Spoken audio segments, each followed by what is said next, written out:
Fuentes voting in favor of item number 2 is also adopted. Members, that will take us to item number 5, which is to conduct a public hearing and take possible action on the proposed City of Austin budget for fiscal year 2026-2027, beginning on October 1st, 2026, and ending on September 30th, 2027. This is a public hearing. Without objection, we will open the public hearing on item number 5. The public hearing is now open, and we will turn to our city clerk to begin calling those speakers who wish to be heard on the public hearing. Thank you, Mayor. We first have some remote speakers who have requested Spanish interpretation. I'll begin with them. Eva Tadeo.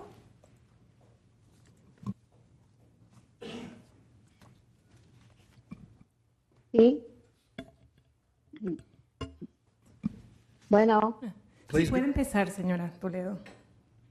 Okay. Buenas tardes. Soy Eva Tadeo. Quiero dar las gracias a Up Together porque en un tiempo difícil nos ayudó muchísimo. Okay, voy a interpretar ahora. Good afternoon, my name is Eva Tadeo. I want to thank Up Together because during a difficult time, they helped us a lot. Puede seguir.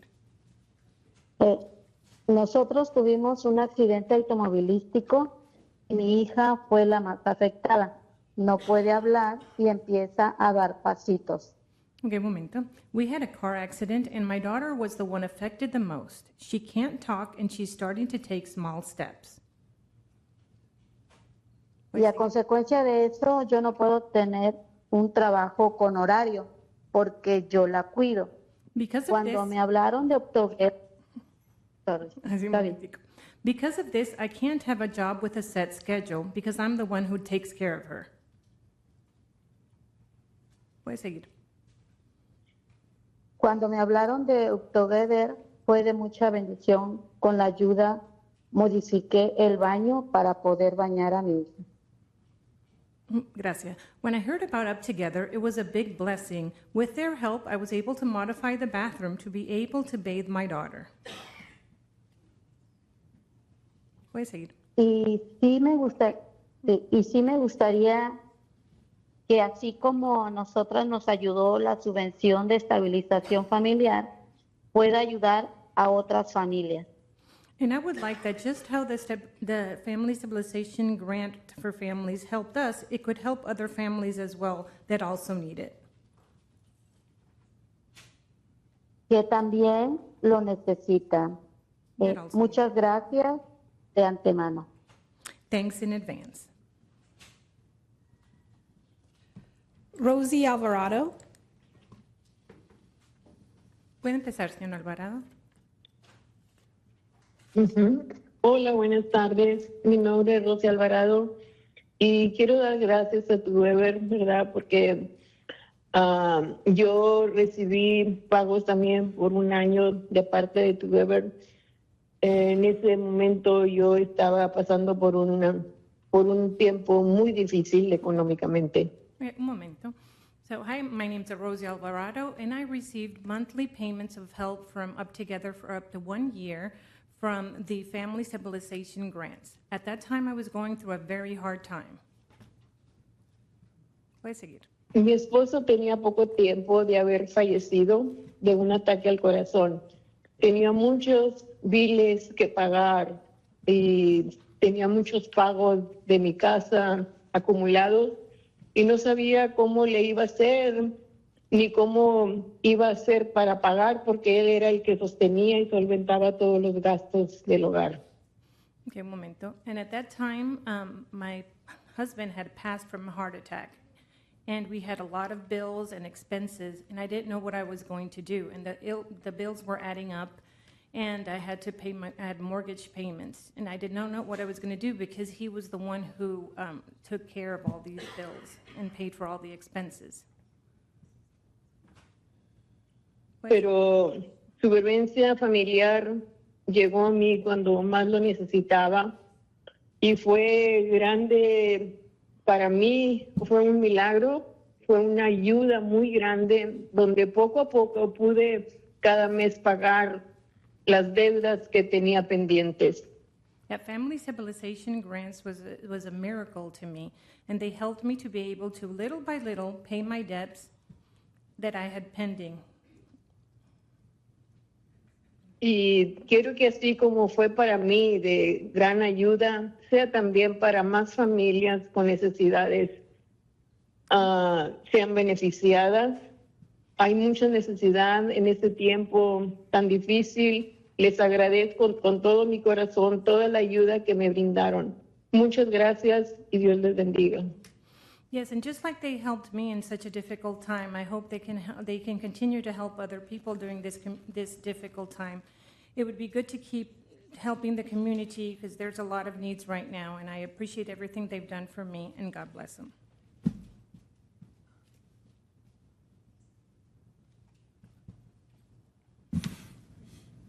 Thank you very much. Muchas gracias.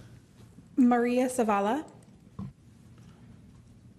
Sí, aquí estoy. Sí, puedes. Sí, mi nombre es María Zavala y ayuda me ayudó porque mi esposo tuvo un accidente y él no puede trabajar. Esta ayuda me ayudó como para pagar mis biles y para comprar comida para mis hijos, lo que yo necesitaba pagar. Y antemano les agradezco por su ayuda. Y esta ayuda me llegó cuando yo necesitaba más porque pues yo no estoy trabajando y mi esposo tampoco ya no puede trabajar. Él tiene 7 años sin poder trabajar y esta ayuda que me brindaron pues se los agradezco antemano por este apoyo que me dieron. Un momentico, señora Zavala, que es oración por oración, un par de oraciones, pero puedo hacer un pequeño resumen si quiere. ¿Puedo hacer un breve entonces? ¿Puedo hacer un breve? Okay. Claro, claro. Mi nombre es María Zavala. My name is Maria Zavala. Y ayuda que me brindaron And this help that I received, me llegó a tiempo porque mi esposo no puede trabajar. it came to me at a good time Y me because hablaron my de- husband couldn't work. Y me ayudó para pagar mis biles. And it helped me pay my bills Y para comprarle comida a mis niños. and to be able to buy food for my children. Y pues le doy gracias a Dios, ¿verdad?, por esta ayuda también y a ustedes I por wanted este to thank you programa for que that nos help, brindaron. for that program that helped us. Y pues me ayudó a mí y a mi familia. And it helped me and my family. Muchas gracias. Thank you very much. Muchas gracias. Allison Susan.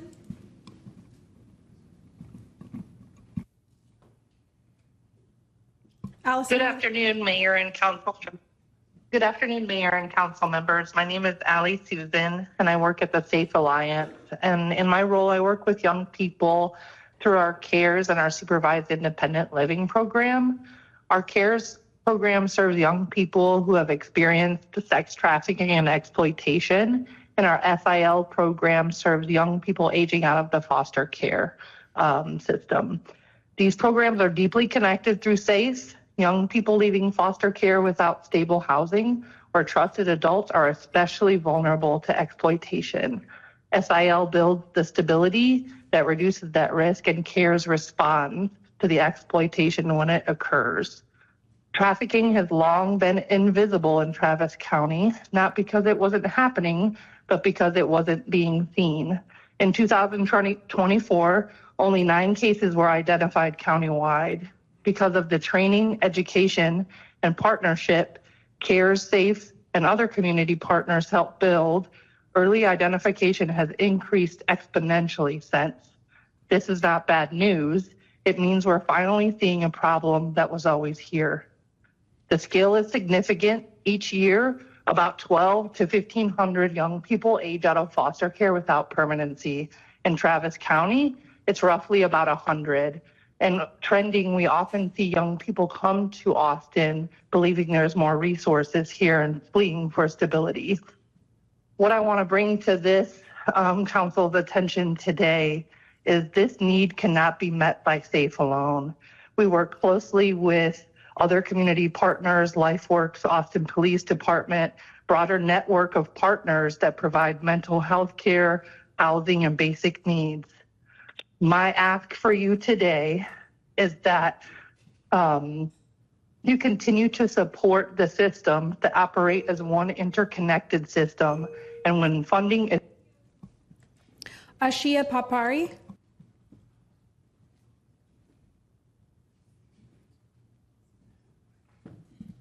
Hello.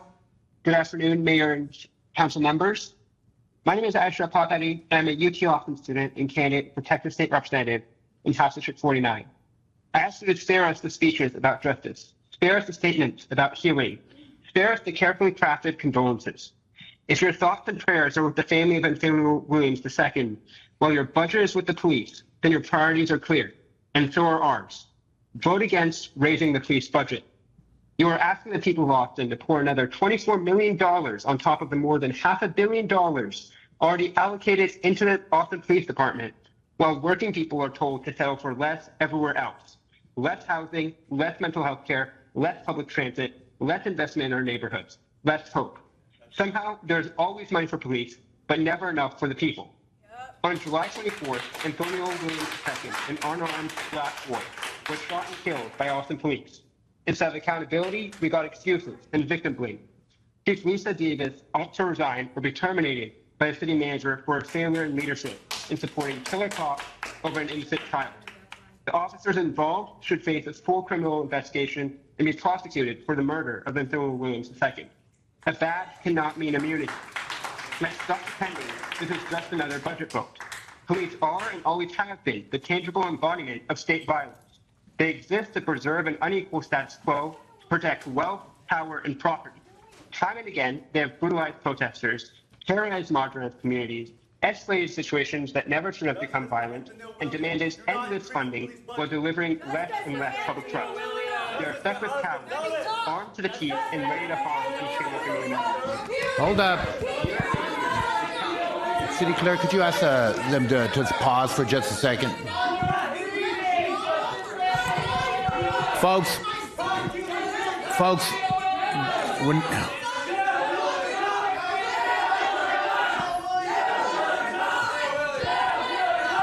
Security, could you all clear the chamber, please, of anybody that's yelling?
Council members, if there's no objection, we're going to recess for 5 minutes to let the chamber settle down. Thank y'all. 4:14, we bring the Austin City Council meeting back to order. Clerk, could you continue? I can't remember who was speaking when the disturbance started, but... Ashari Papari, if you're still here, I'm going to unmute you. I think you have about 20 seconds left. Thank you very much, Clerk. Thank you. This is a moral choice. Every dollar you hand to APD is a declaration that state violence is more important than our community. You cannot campaign as progressives, speak the language of justice, and then govern in service of wealth, power, and institutions and repeatedly escape accountability. The people of Austin see through it. They're organizing, they're knocking doors, they're building movements. Some of you already have grassroots challengers. Dewey Smith. Good afternoon, Mayor Pro Tem, and council members. My name is Dewey Smith. I'm a member of the SAFE Alliance Board of Directors, chair of SAFE's Public Policy Committee, and a proud resident of District 7 for the last 15 years. I'm here because, as you do, I care deeply about my city. First, I want to thank the city for funding its family violence shelter in this budget. for survivors of family violence, housing, and wraparound services are life. From 10 years managing program evaluations for an internationally renowned and heavily federally funded not-for-profit, I believe most Austin nonprofits aren't funded or staffed to meet that degree of rigorous impact tracking. From that lens, I appreciate Council's desire to improve efficiency and ensure taxpayer dollars have impact. Good governance, accountability, and stewardship matter. As you consider spending reductions, please consider who bears the burden of those reductions, the people and the lives beyond the numbers. As Vice Chair of the African American Resource Advisory Commission, I spent years unpacking with community city policies that left certain communities behind. While issues such as domestic violence, housing instability, and family safety affect people of every race, city council district, and income level, many of the programs facing cuts had a disproportionate impact on communities of colors. Budgets determine whose needs are prioritized, whose challenges are addressed, and whose opportunities are expanded. The disparate impact of cutting social services deserves your care and attention. I respectfully urge you to prioritize finding savings elsewhere before making these cuts. I hope that when it's time to vote, regardless of the affluence or demographics of your district, you will remember that Austin is one city and do right by all of us. Thank you. Thank you for continuing to walk alongside SAFE through a challenging fiscal season. Your partnership makes it possible for us to continue to work, and we appreciate you for it. Thank you.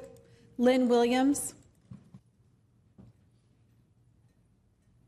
Good afternoon, Mayor Watson and City Council members. My name is Lynn Williams, and I serve as the Executive Director of Home Aid Austin, and serve on the Leadership Circle for the Homeless Advocacy Project, and I am a member of District 8. Today I want to speak about the proposed budget reductions for social service contracts and what they mean for organizations in our community and what they depend on every day.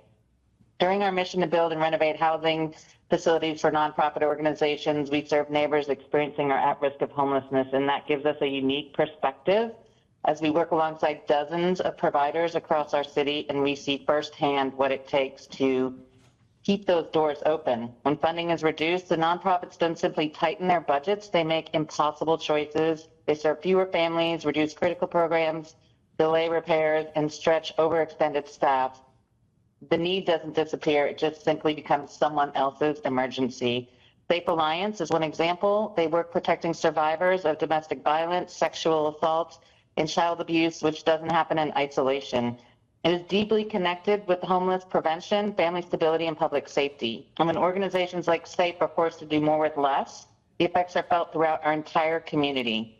They already have, as of yesterday, 94 adults on the wait list. 34 of those adults are with children, and the rest are singles. These numbers will continue to rise with the budget cuts to programming. I also urge you to continue investing in family shelter and family housing solutions.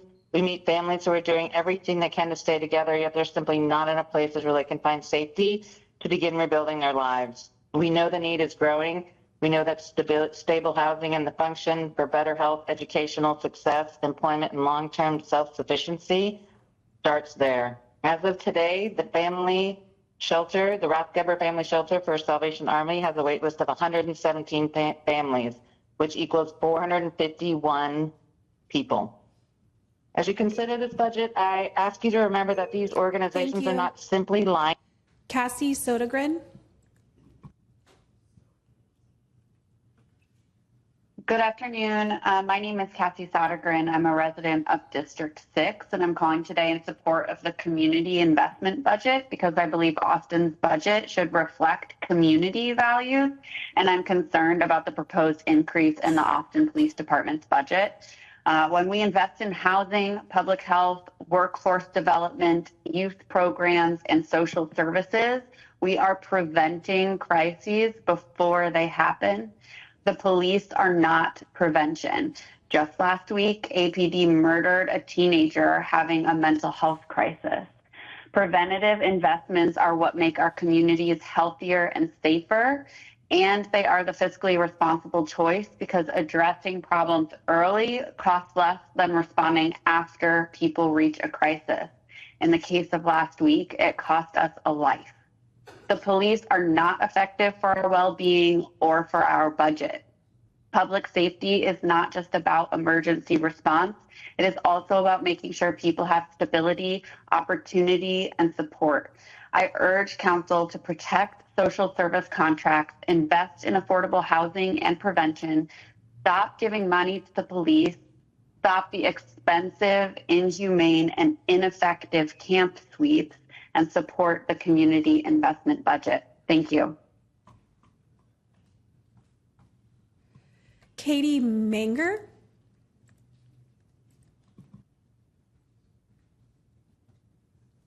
Hi there. My name is Katie Magner. Good afternoon. I am from District 1. I'm a full-time working mom with a baby on the way. I work for one of the nonprofits that has already been impacted by the social service cuts, and I'm here today to urge you to oppose any additional cuts to the city's social service contracts with Austin's nonprofit providers as you consider the proposed budget for fiscal year 27.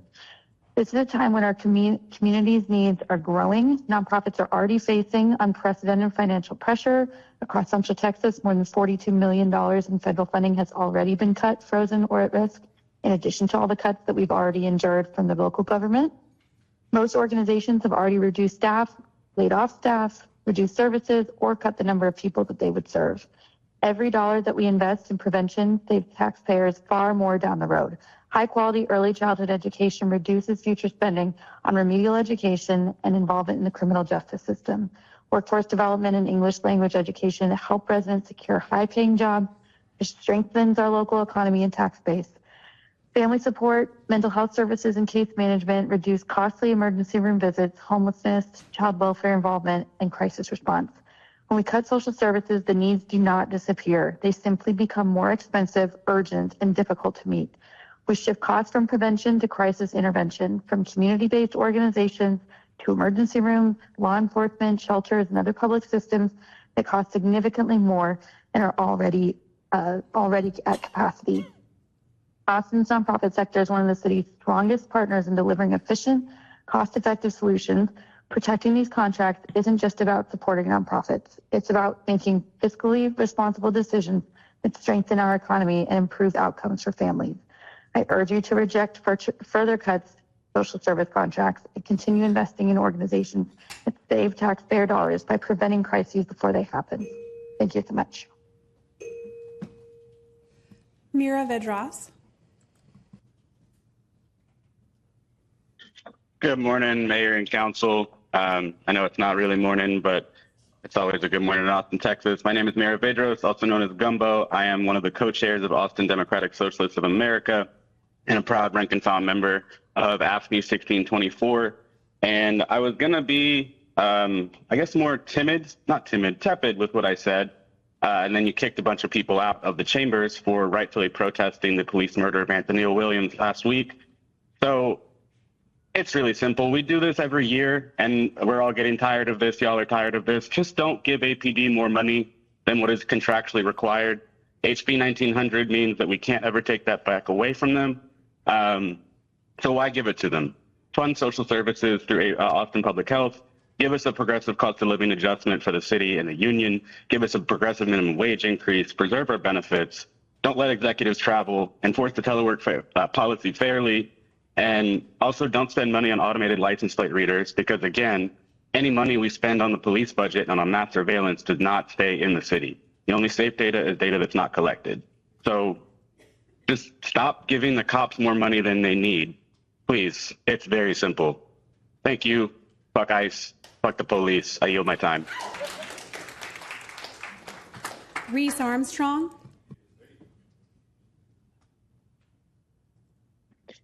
Hello, I'm here to speak to the mayor. Is the mayor here?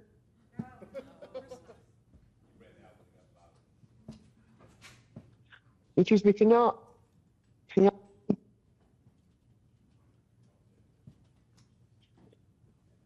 Hello? Hello, yes, go ahead with your testimony. The mayor is temporarily off the dais, but please feel free to continue your comments. Okay, thank you, sorry. Yeah, I mean, again, he's gone every time. This is exhausting. I've watched a couple of police votes now. Every year, he magically vanishes. whenever it's time to hold them accountable. I'm so tired of it.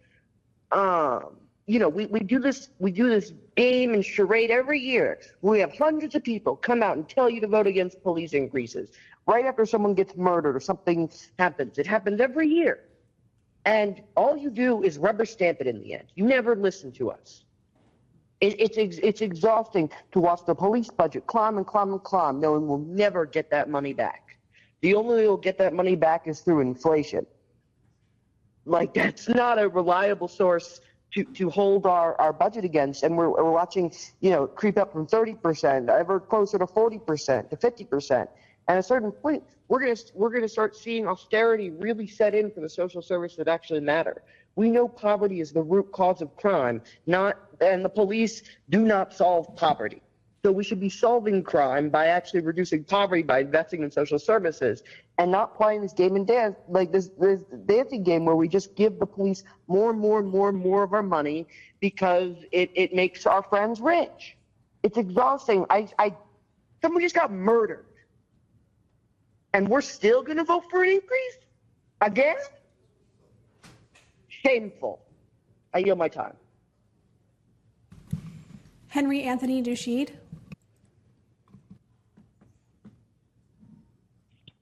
Hello, Council and community members. My name is Henry Anthony Dushai, part of District 9 and the United Workers of Integral Care. I'm here to speak as a community mental health worker that is directly impacted by the cuts to social services, but more directly, I want to talk about its impact on the clients that we work with every single day. The need is growing. Understandably, lots of budgets across the country are being impacted by the federal government, but none more than Texas. There's many limitations in what people can access in their social service and the social safety net that we have here. I see clients across the spectrum, both in crisis and in everyday life. They are needing more support. There are cracks widening between what is available to them in the day-to-day for getting food security, housing security, and basic needs met for being outside, dealing with the heat in Texas and Austin, and getting to actually flourish beyond just the limitations. Right now they're dealing, I work with the homeless specifically. People are dealing with the sweeps. And while it is important to have accountability in a budget, putting those that are most vulnerable on the budget shouldn't be something that we consider. I encourage you to fund all social services at the levels that they request, and find it within your heart to support the people that are on the front lines doing that work. It is dearly needed. I yield my time. Frank Netster.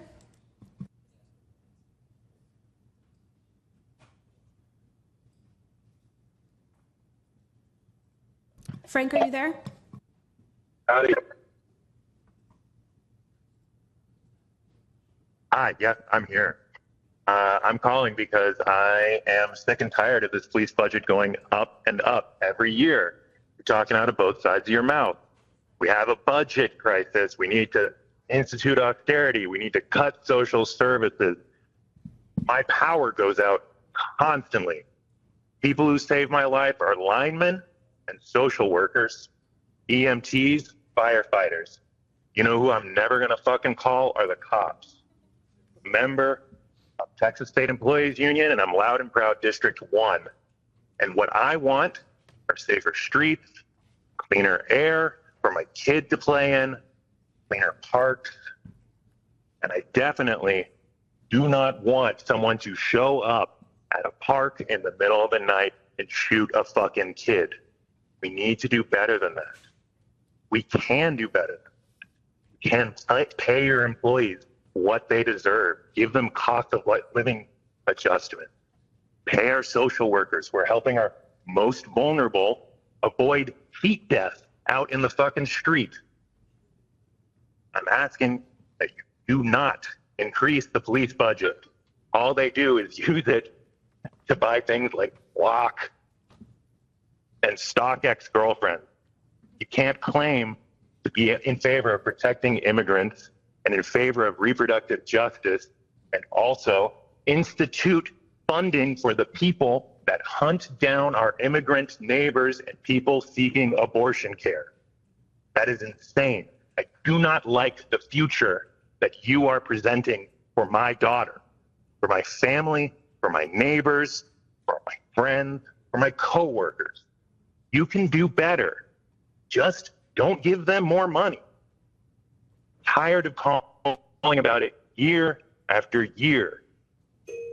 Thank you. That's all the remote speakers we have, so I'm going to move to in-person speakers. Carol Guthrie. Yes, I'm on item 5. Thank you.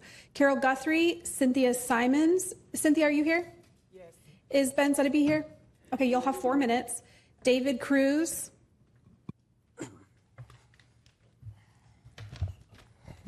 Thank you very much. Ms. Guthrie, you want to go ahead?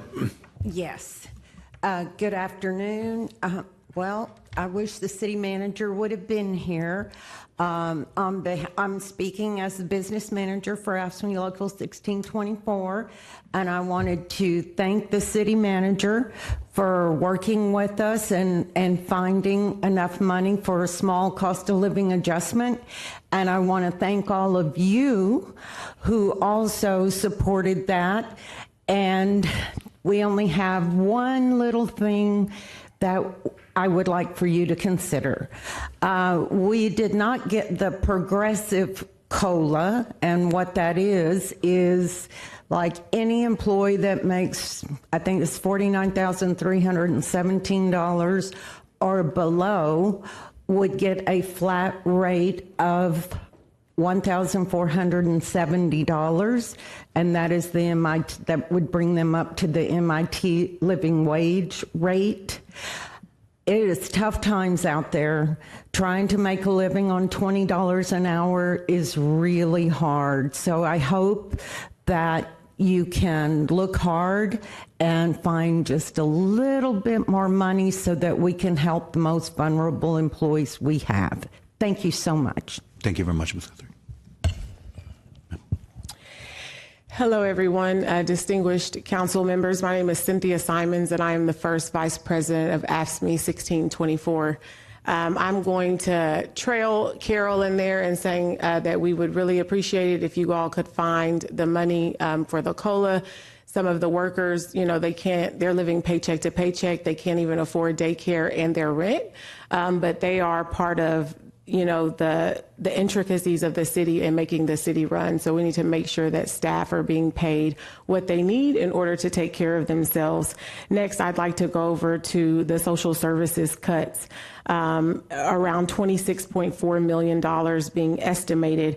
We're saying that our workers deserve safe communities, that they deserve to be able to thrive in their communities, and they do this in part by accessing social services. When we have social services, we have safer and thriving communities. Mental health care is a need. Demonstrated here today, we do not have enough mental health care and services for members in our community, and we are asking that you continue to fund those things like the Harvest Trauma Recovery Center, workforce development, to include workforce development for reentry, housing, food access. All of these things are essential, and we are asking you to fully fund those things. And how are we going to do that? That takes us to the police budget increase. We are not against the police. We are in allyship with the police, but we are asking you to keep the police budget flat. We are saying that we have a crisis in our community and that there is police budget that is left over every year. You have not zeroed out that fund yet. So why are we giving them more money when they don't need it? They cannot fill the positions that they have, and the cost of it is the bloodshed in our community. As the mother of a Black son, I do not want my son shot down because he had a water bottle in over 100-degree temperature.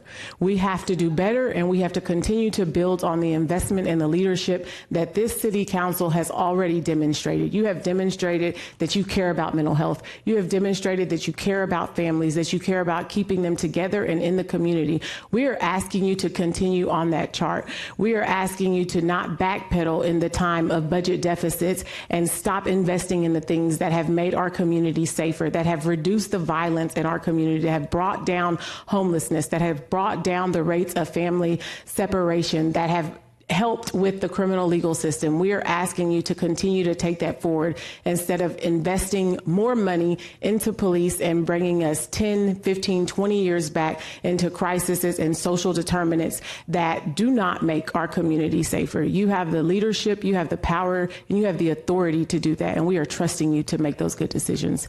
And with that, I yield my time.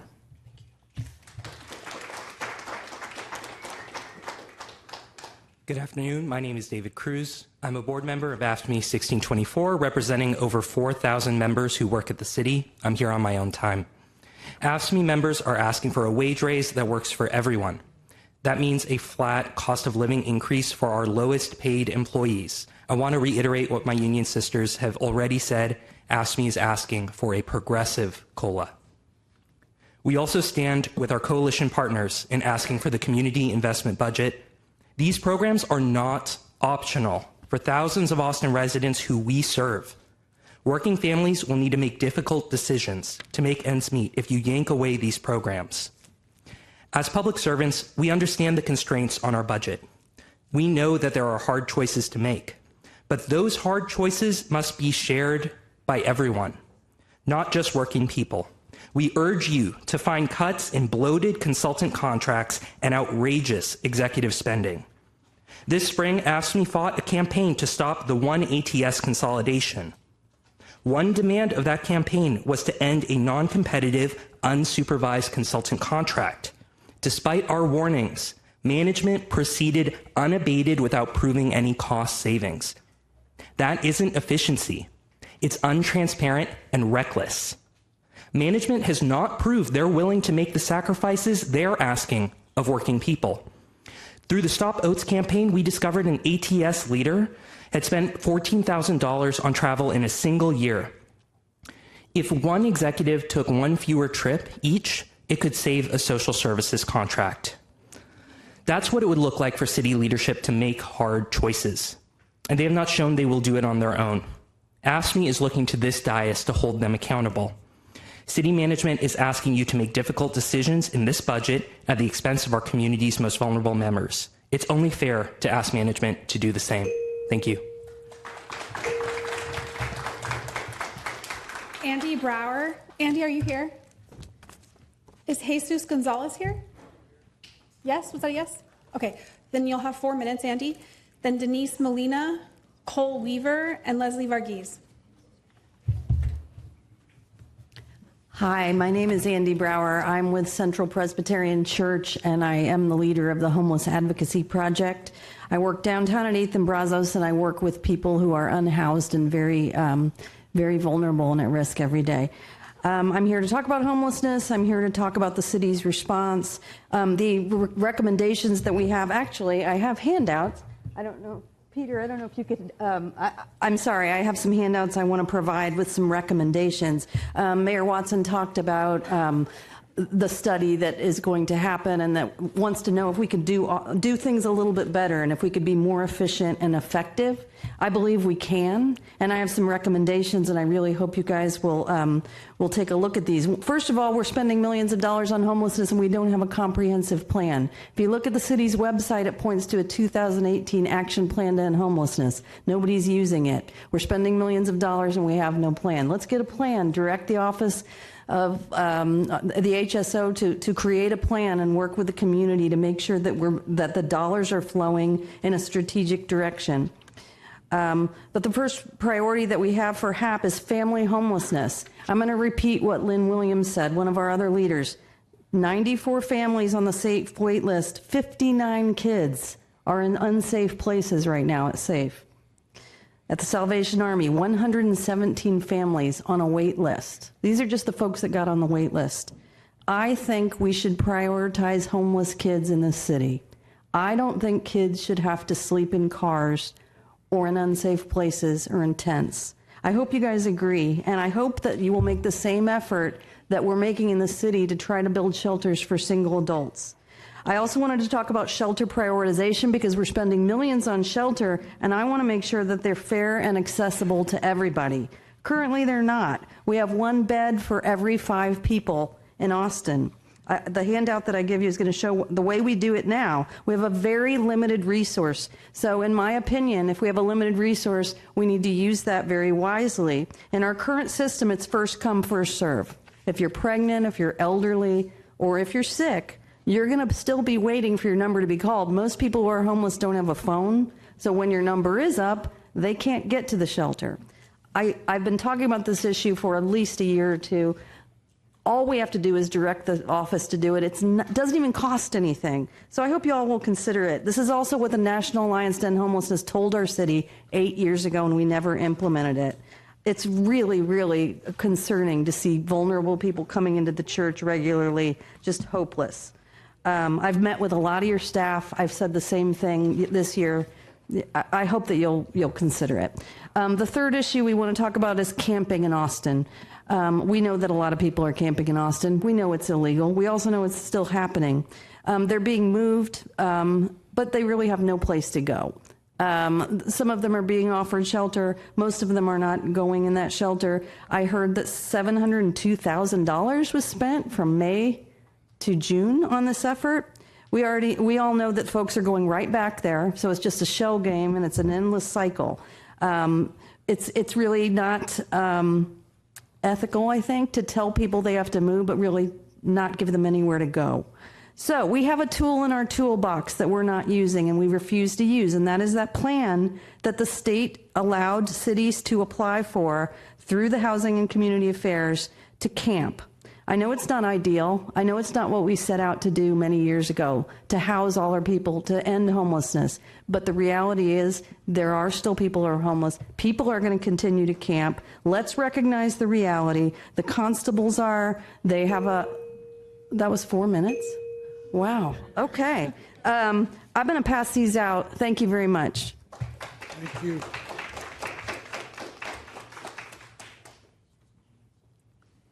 Is it? Please go ahead. Okay. Just state your name for the record, please. This is Cole Weaver, speaking today as a member of United Workers of Integral Care, CWA Local 6154.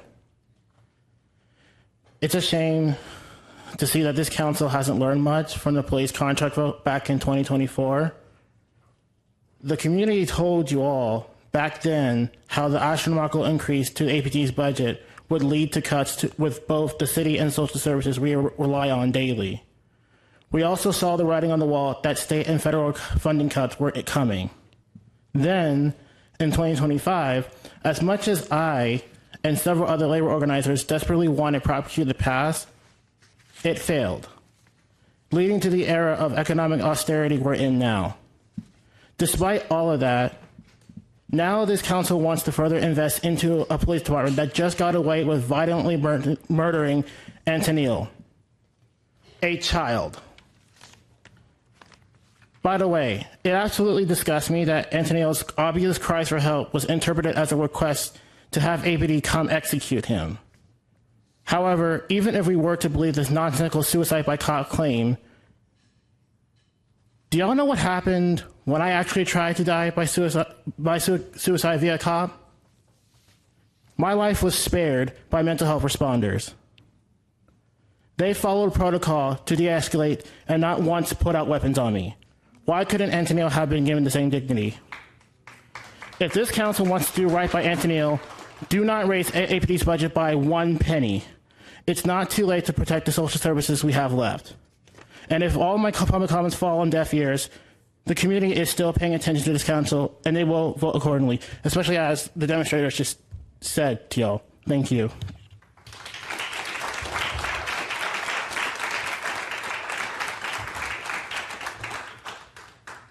Good afternoon, Mayor Watson and council members. My name is Denise Molina, and I'm the Austin Regional Organizer with the Texas Civil Rights Project. I am also a proud resident of District 2. Thank you for the opportunity to speak today. I'm here to urge you to adopt a budget that prioritizes public safety, accountability, and community trust.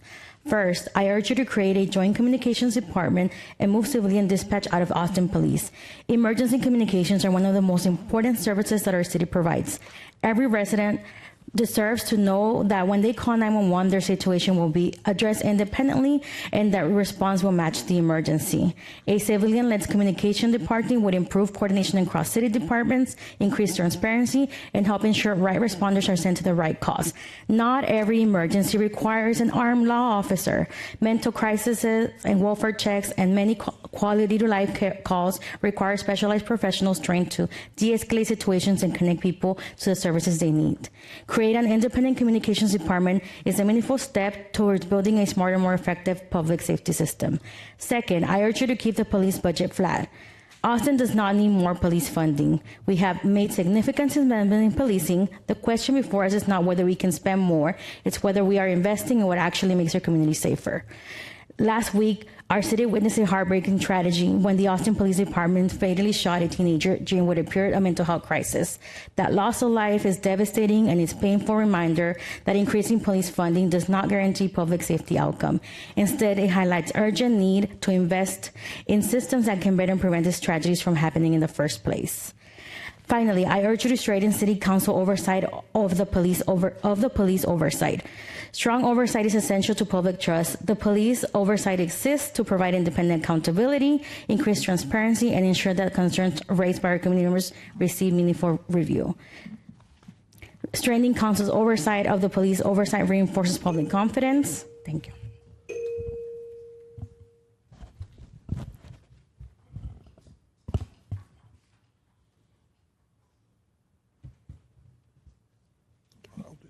Please. My name is Leslie Varghese, and I'm here to support One Voice. City leadership is looking for efficiency and effectiveness, so are we. City leadership is looking for strengthening basic services, so are we. The question is, where do these efficiencies come from, and what counts as basic services? The first one's easy. Efficiency should come from every corner of City Hall, not just starting and ending with social service contracts. Second one's harder. RFK is in charge of your public health, and Kash Patel and Mark Wayne Mullen are in charge of your safety. So Austin, much during like COVID, will have to partner with our nonprofits to keep Austinites safe, housed, and alive. Here's the funny thing about basics. The same constituents calling about potholes today will be calling tomorrow when there's a person in crisis outside their place of business, as is their right. But as we were reminded last week, public safety does not start with a 911 call. It starts in the moments before: behavioral health care, crisis intervention, parenting support, food security, and housing. This council has made strides in these areas, but it's not enough, and now is not the time to backpedal. Nobody objects to cutting what doesn't work. What we don't support is guessing. The 2025 audit found 1 instance of noncompliance. The 2026 audit, same month, found 19, but has now been acknowledged several times. A sample of 24 contracts across hundreds can't justify sweeping conclusions about an entire system. That is a conclusion in search of data. Yesterday's memo shows programs achieving 87%, 90%, even nearly 100% of their goals. And they are still recommended for cuts in the very next column. If performance is the rationale, show us the evidence. Thank you. The next few speakers have requested Spanish interpretation. Obdulia Aniceto, Jessica Alvarez, Mirna Rodriguez, Yenny Hernandez. ¿Pueden empezar?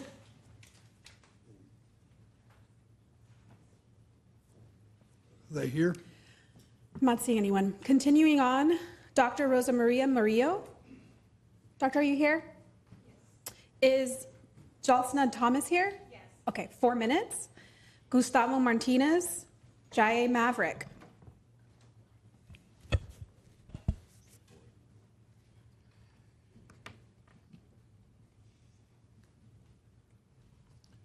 Please begin, Dr. Murillo. Buenas tardes. I'm Dr. Murillo, Chair of One Voice Central Texas and CEO for El Buen Samaritano. I've shared with you that I've sat in both sides of this issue. I also want to share with you that I am the result of the many social services that are provided in this city, and so is my family. I am the result of the services that El Buen Samaritano provides every day, as you can see in the screen. Yesterday, we sent you an assessment reviewing the whole process of how we understand the city. The management came to propose the budget cuts. We also sent to you 144 signed letters by faith leaders, nonprofit leaders, and business leaders supporting to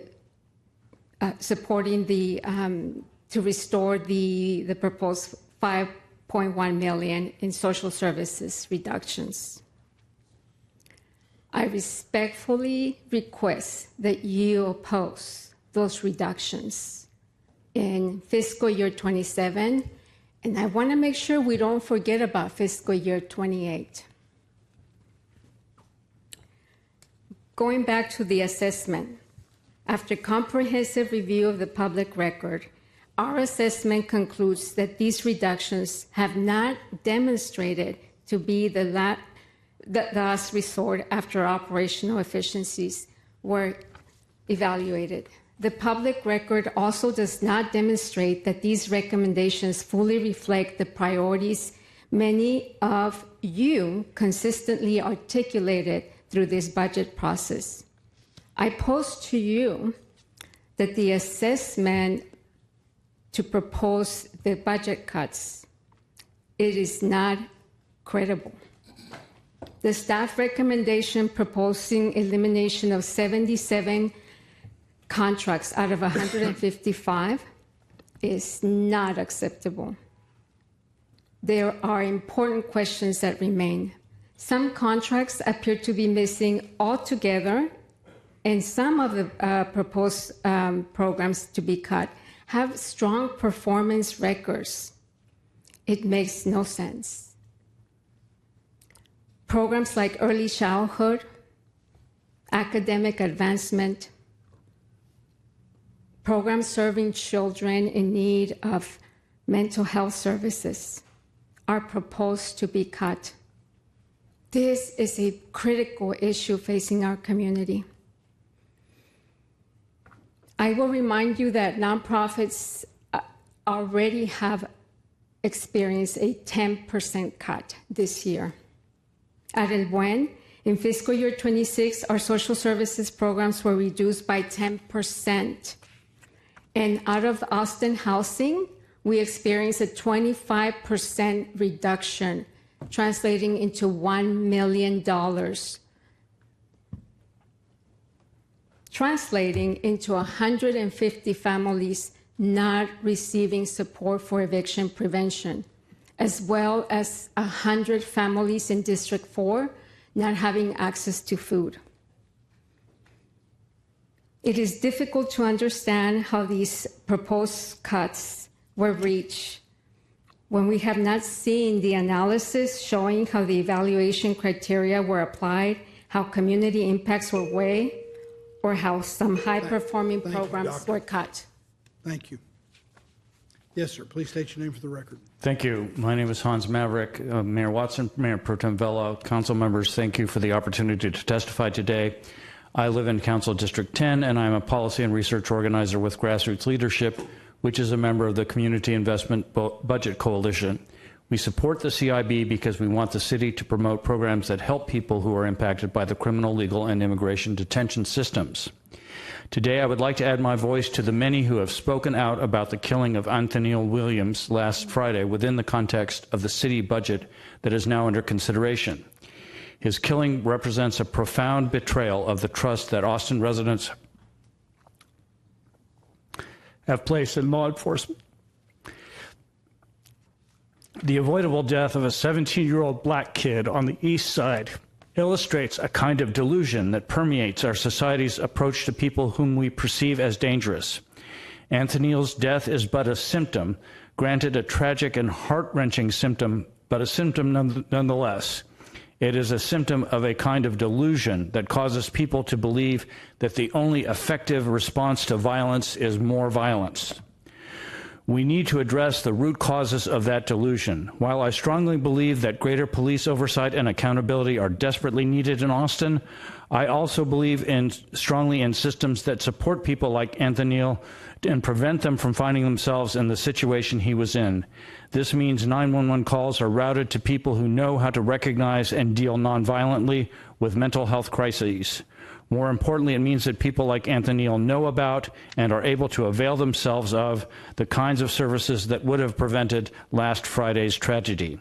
The draft budget proposes increasing the police funding by $25 million, about half of which is discretionary, while cutting roughly $16 million over 2 years from nonprofit services. I'm respectfully asking you all to revise the city budget in light of the community's priorities and concerns. Thank you. Continuing on with item 5, Rodney Sayans Rosa, Taniqua Brewster, Alma Ruiz, Philip Fitzgerald, Nathan Fernandez. I'm not seeing any movement, so I'm going to continue. Okay, Lily Harris, Phyllis Everett, Gerald Plunkett. When your name's called, if you're wanting to speak, please come forward. Mr. Fernandez? Yes. Please, you have the floor. Hello, Mayor and Council. My name is Nathan Fernandez, and I live in District 2. It's good to see CM Fuentes back on the dais. I'm also a lifelong resident and a rank and file member of AFSCME Local 1624 here on my own time.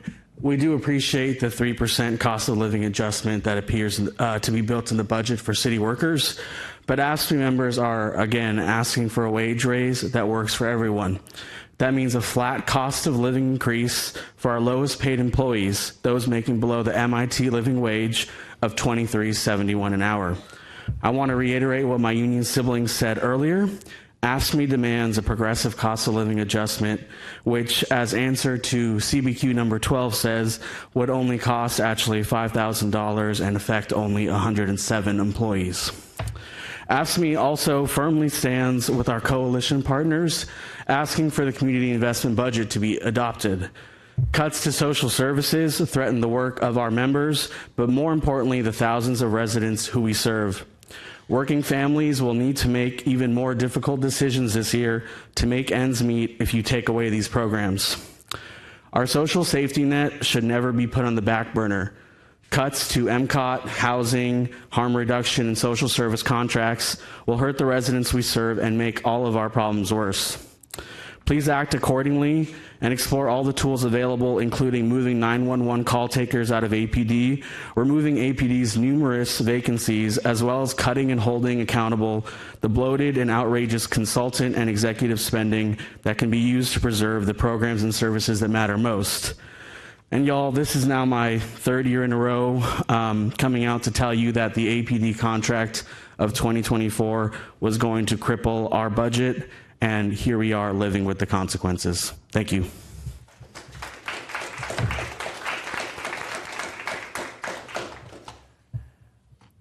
Hello, council members. My name is Rodney Sayans Rosa. I'm here to speak on behalf of the Up Together funds that I received last year. In 2016, it was a banner year for me. I moved to Austin. I naturalized to vote for the first time in this country, in this state. And then also that year I was diagnosed with multiple sclerosis, which kind of put a damper on everything. But ultimately, the funds that I receive from Up Together help keep me from going underwater while I lost my job around the same time.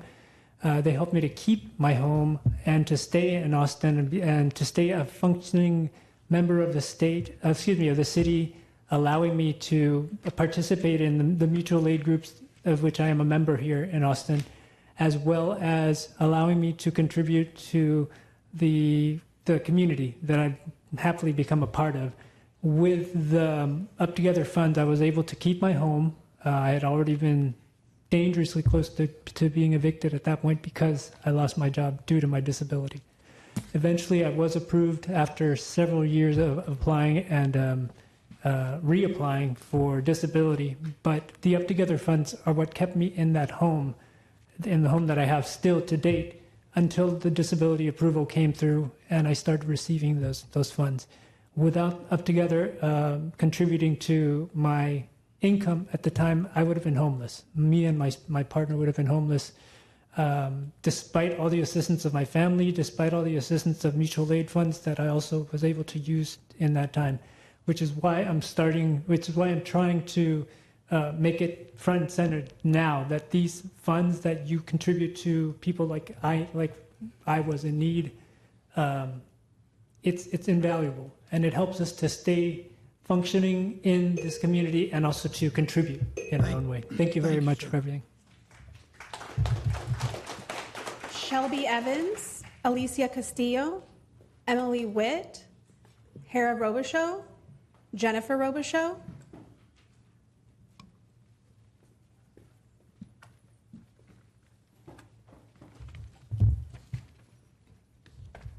Why don't we start here, and we'll start with you, and we'll go down the row. My name is Shelby. I am a survivor of sexual assault and a former employee of the Office of Police Oversight. APD's outsized claim on Austin's general fund has proven itself a faulty investment. The dollars siphoned from social services has led to some of our best public safety programs closing, such as the forensic nursing program at Safe's Eloise House.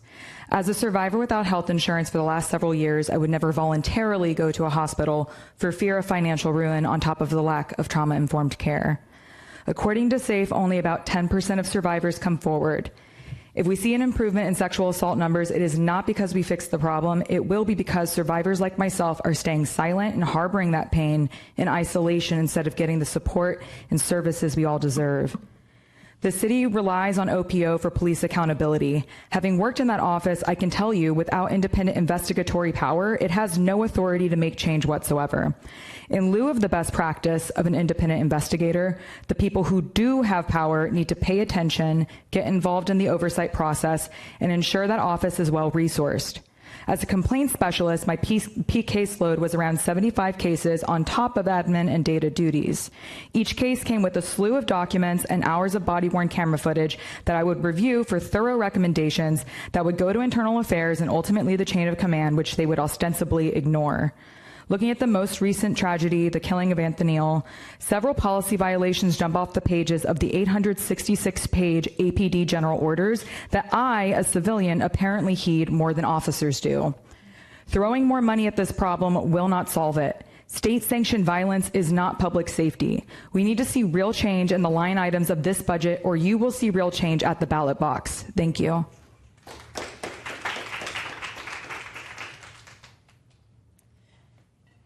Hello, my name is Emily Witt. I'm speaking on behalf of myself and Avow Texas, and I'm here to challenge our City Council to invest in true public safety and care for our communities.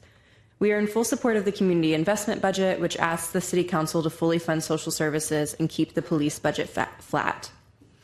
I want to speak specifically to our request for a $600,000 investment in maternal health resources and the community investment budget. This grant would go to orgs like Mama Sana Vibrant Woman to continue providing maternal health services to pregnant and parenting people. This is true public safety. Mama Sana has a proven track record of improving health outcomes for their clients. 93% of their participants gave birth to babies with healthy birth weights. In 2025 alone, Mama Sana served 218 households and supported 477 children. With investment, they can expand this reach. Is that not the change that we want to see in our community? Reproductive health care access will also reduce the need for more costly emergency interventions later on. This very council allocated $400,000 to the Reproductive Justice Fund in 2024. Thank you to the council members who were on the dais at the time, who were part of that victory. And while that fund was attacked by the state, your decision displayed values that we must protect. Our city must do all it can to mitigate the deep harm of abortion bans in Texas, which have manufactured a maternal health crisis that's led to soaring sepsis rates and made Black pregnant Texans 2.5 times more likely to die from pregnancy complications.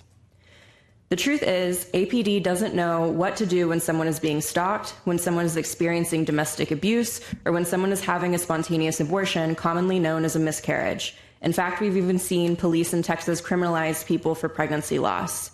Police cannot navigate these situations, but we can resource those who can. And as we discuss the budget today, none of us should forget that APD murdered Anthony Williams II, a 17-year-old child, on a playground just under a week ago. APD's problem is not a lack of financial resource, but lack of care. Thank you. Ms. Robichaud? Hello, my name is Hera Robichaud. I'm a native Austinite. I'm speaking against the tax increase. Some people may not be able to afford things they need because of high taxes. High property taxes hurts renters more than homeowners because renters pay the full property tax. Businesses have the same problem because they don't get exemptions. Austin has so many renters, approximately 46% of Austin residents. That's almost half. If a renter is paying so much money in rent, they don't have as much money to spend on things they want. Keep in mind that means people won't buy as many things. That's bad for city council because you won't get as much sales taxes. Lower property taxes means more people come live here because it's more affordable, which could mean more tax revenue in total. It's a win-win for city council and Austin citizens. When my generation grows up, taxes might be so high that we won't be able to live here. And I love Austin. Lowering taxes helps citizens be able to afford our homes, and it helps city council because more people will move here because it's more affordable. Thank you. Thank you. Good afternoon, Mayor and City Council. I'm Jen Robichaud. I'm here to speak against compounding cost increases. At the rate Austin is going, one day it will be populated only by top earners paying the taxes living in master plan developments and the bottom earners in city-funded housing surviving on social services. The middle is being pushed out. My family has consistently made hard choices to be able to afford to build our lives here. We've always bought used cars. For years, we only bought secondhand clothes. We've passed on everyday luxuries to work towards our goals. And the city also needs to differentiate between wants and needs. And when you tell us that the tax increases are capped, that isn't the whole picture either. Every time you take on more debt, you pass that bill to us, and that debt service is tacked on to the maintenance and operations budget. Your splurges on the things you want cost all of us the things that we need. The rates and fees added to city services and utilities disproportionately hit households who don't qualify for or wish to accept assistance. And then there's Project Connect. When voters were lulled into approving the Project Connect tax revenue in a proportionate amount, a 20% increase that accounted for 16% of the overall maintenance and operation tax rate. Yet there is no line item showing us how much of our taxes go to Project Connect. The revenue transfers directly to Austin Transit Partnership, and you, the council members we've elected, have no ability to represent our interests in how those hundreds of millions are spent each year. We need you to budget more responsibly. Your job is not to take care of what we should do for ourselves, nor follow the latest fashions. Your job is to invest in the common welfare, infrastructure, and public safety. The city government cannot be everything to everyone. In the end, you will pick winners and losers and create a bleak future for Austin, one where our families, creatives, dreamers, and doers cannot afford to live here. Thank you. Janice Bookout. Ms. Bookout, are you here? Yes. Is Doris Adams here? Yes. And Juniper Lauren Ross? Yes. Okay, Ms. Bookout, you'll have 6 minutes. Thank you. I have slides.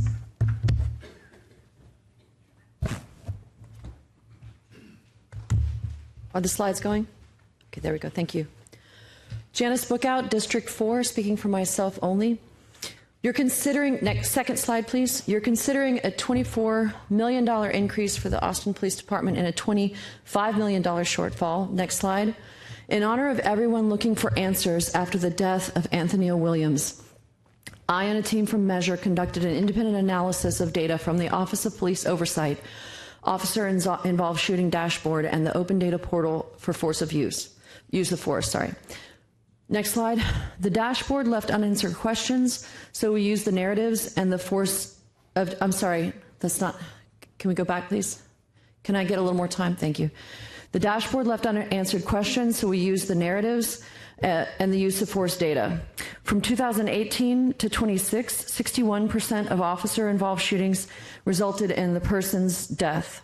We excluded five incidents with incomplete data. And we asked the question, what do officer-involved shootings and use of force over time tell us about where we should focus attention? Next slide. Next slide. First, when a weapon was present, officers fired an average of 65% more shots than when a person was unarmed. But the unarmed cases revealed significant racial disparity. When the unarmed person was white, officers fired an average of 2 shots. When the unarmed person was Hispanic, officers fired an average of 15. Also problematic, next slide. In incidents with a verified firearm on the subject, officers fired more shots on average when the individual did not fire at them compared to instances where the individual did. This pattern appeared among white, Black, and Hispanic individuals, but the greatest with Black individuals, where officers fired almost twice as many shots when the person did not fire their weapon. Next slide. Next slide. The presence of a firearm alone, therefore, does not explain the intensity of police response, and the public data leaves us unable to determine what does. Third, as expected, more officers on the scene were associated with more total shots. Next slide, please. But we also found that the number of shots fired per officer increased as more officers became involved, with a correlation of 48.5%. Next slide, thank you. Officer-involved shootings, including shootings of unarmed people, have declined since Chief Davis took office, and that should be acknowledged. But during that same period, when a person with a firearm did not fire, officers fired an average of 18.5 shots, compared with 14.3 shots when the officer did fire, when they did fire at officers. That's an increase from before Davis. Next slide. That raises serious questions about the scene coordination, training, command, and the possibility of contagious fire that council should require APD to answer. Next slide. Mental health and drug impairment was only visible through the use of force data. Among the 42 shootings occurring from 2021 to 2025, nearly 43% involved reported mental health impairment, drug impairment, or both. 3 of the 4 unarmed people had mental health impairment. Not on the slides, in 9 of 16, or 56% of officer-involved shootings by police of subjects with an impairment, the subject never fired at police. Of those, 3 died and 3 had serious injuries. Next slide. Cases involving both mental health and drug impairment averaged 31 shots by officers. Next slide. Some closing thoughts. Suicide by cop is a term that shuts down critical thinking, and according to California law review, is based on junk science and undermines police accountability. From council, we need critical investigative thinking, not protective or reactionary thinking. What's more, next slide, having a weapon is not a crime. Mental health crisis is not a crime. Public intoxication carries a $500 fine. Officers should not be firing first. Before you cut social services to make room for APD, shouldn't you first ensure that we're using our resources to prevent crises and not kill the people having them? Do not increase the police budget. Increase the budget for the Office of Police Oversight. Make the dashboard more usable by the community. Investigate intensity and frequency of one-sided gunfire. Use funds for social services on the community investment budget. Thank you to the Measure team for supporting this work, and for the folks who donated time. As I said, this work is intended to honor Anthony Williams II and his family, but the data does not convey the impact on lives, families, communities. As a parent, all children are our babies. or at least it should be like that. Anthony was killed within 16 seconds of the officer's arrival. He fell at the 4th shot, and they kept going for over 30 rounds.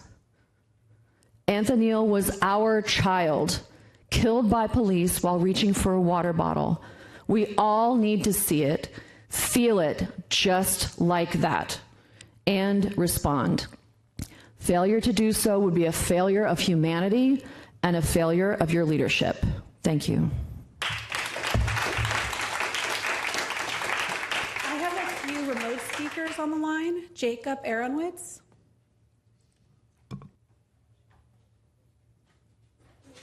Hello, council members and assembled members of the public. Thank you for the opportunity to testify. My name is Jacob Aronowitz, he, him, with United Professional Organizers, and personally a proud member of Austin DSA. Our union rises in solidarity with the community demands and the coalition behind the community investment budget. We've been involved in these issues for a long time, proud to represent the workers that led the petition campaign to get the Austin Police Oversight Act on the ballots of Austinites. And my members have been involved in these issues for years and years and years. Members of my union were harmed during the Black Lives Matter protest. We've seen cops take members from our community, injure them permanently, and it's time for you to take real action. And that action has been sketched out and put together for you by advocates working hard, often volunteering, and you know what the community demands are, and we'll be paying close attention, all of us in this community, to see whose side you are on. Recently at my own apartment complex, a man went into a psychotic episode. Police officers came. They did not deploy even less lethal means of subduction. They used their hands to take that person into custody. That person was not even taken to jail. They were taken to a hospital.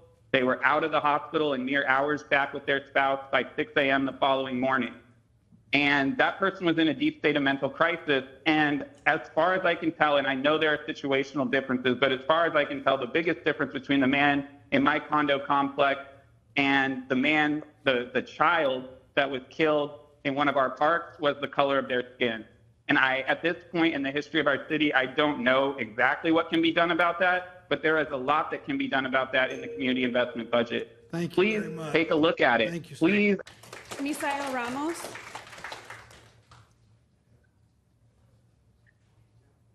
Hey, so I was there earlier. I appreciate y'all allowing me to speak remotely. I couldn't make it back down there.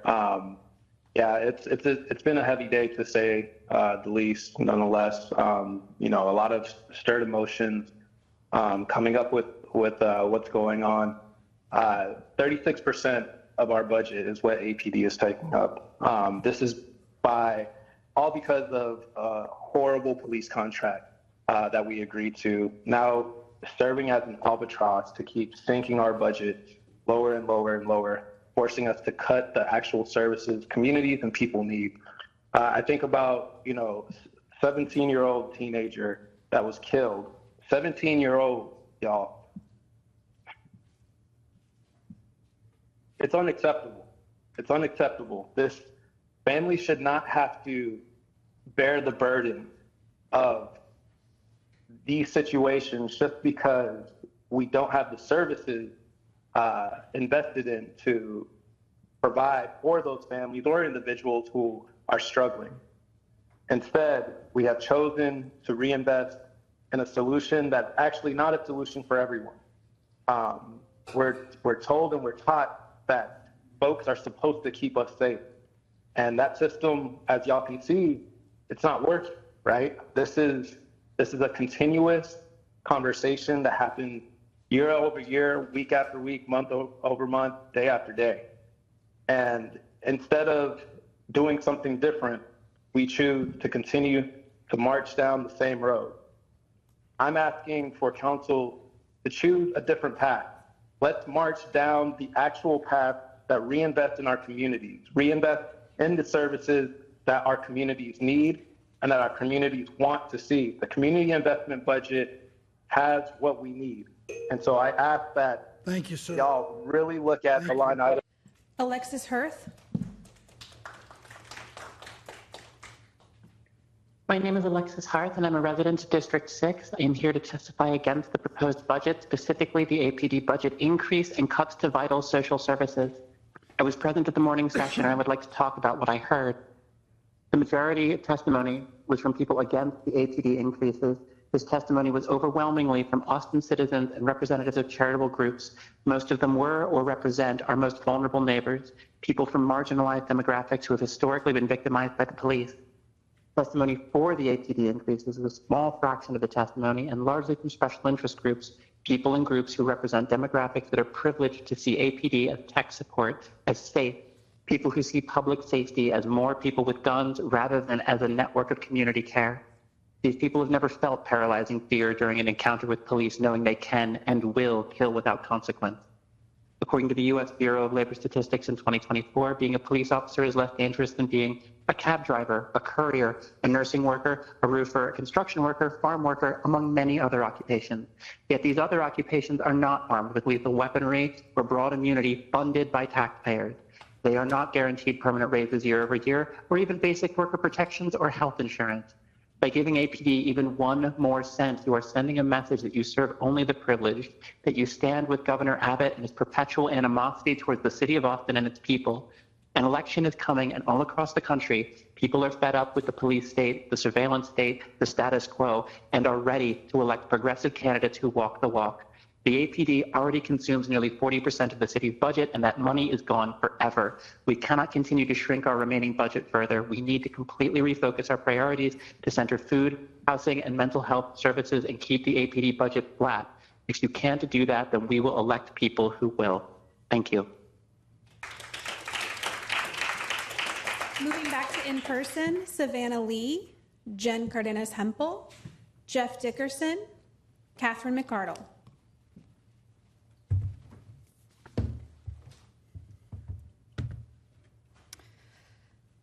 Good evening, Mayor and Council members. Thank you for having us. My name is Savannah Lee. I'm with Equity Action and a resident of District 1.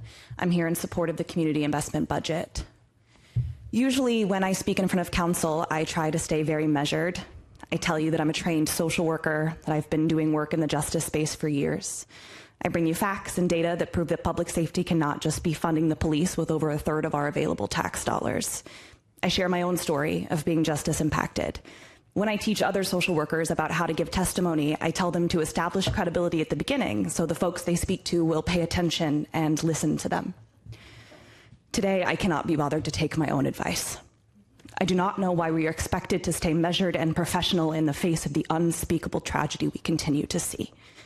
There is no data that I can bring you that could possibly be more convincing than the killing of a 17-year-old boy on an Austin playground. And yet we're here today discussing giving another $25 million to the institution that killed him so that we can raise their salaries and benefits. Does that not feel entirely discordant to you? That you're considering cutting the services that could have helped this young man and instead handing that cash over to the people that killed him?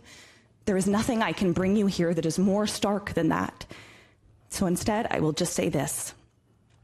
Leaders are only given so many moments with which to truly make their mark long term.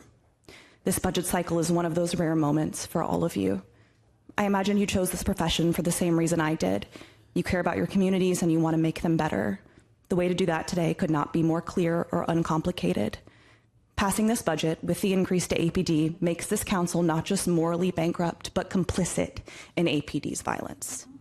Keep the police budget flat by finding cuts outside of the contractual obligations, establish a joint communications department, and create a mechanism for more council oversight over the OPO. Justice for Anthony and his family. Thank you.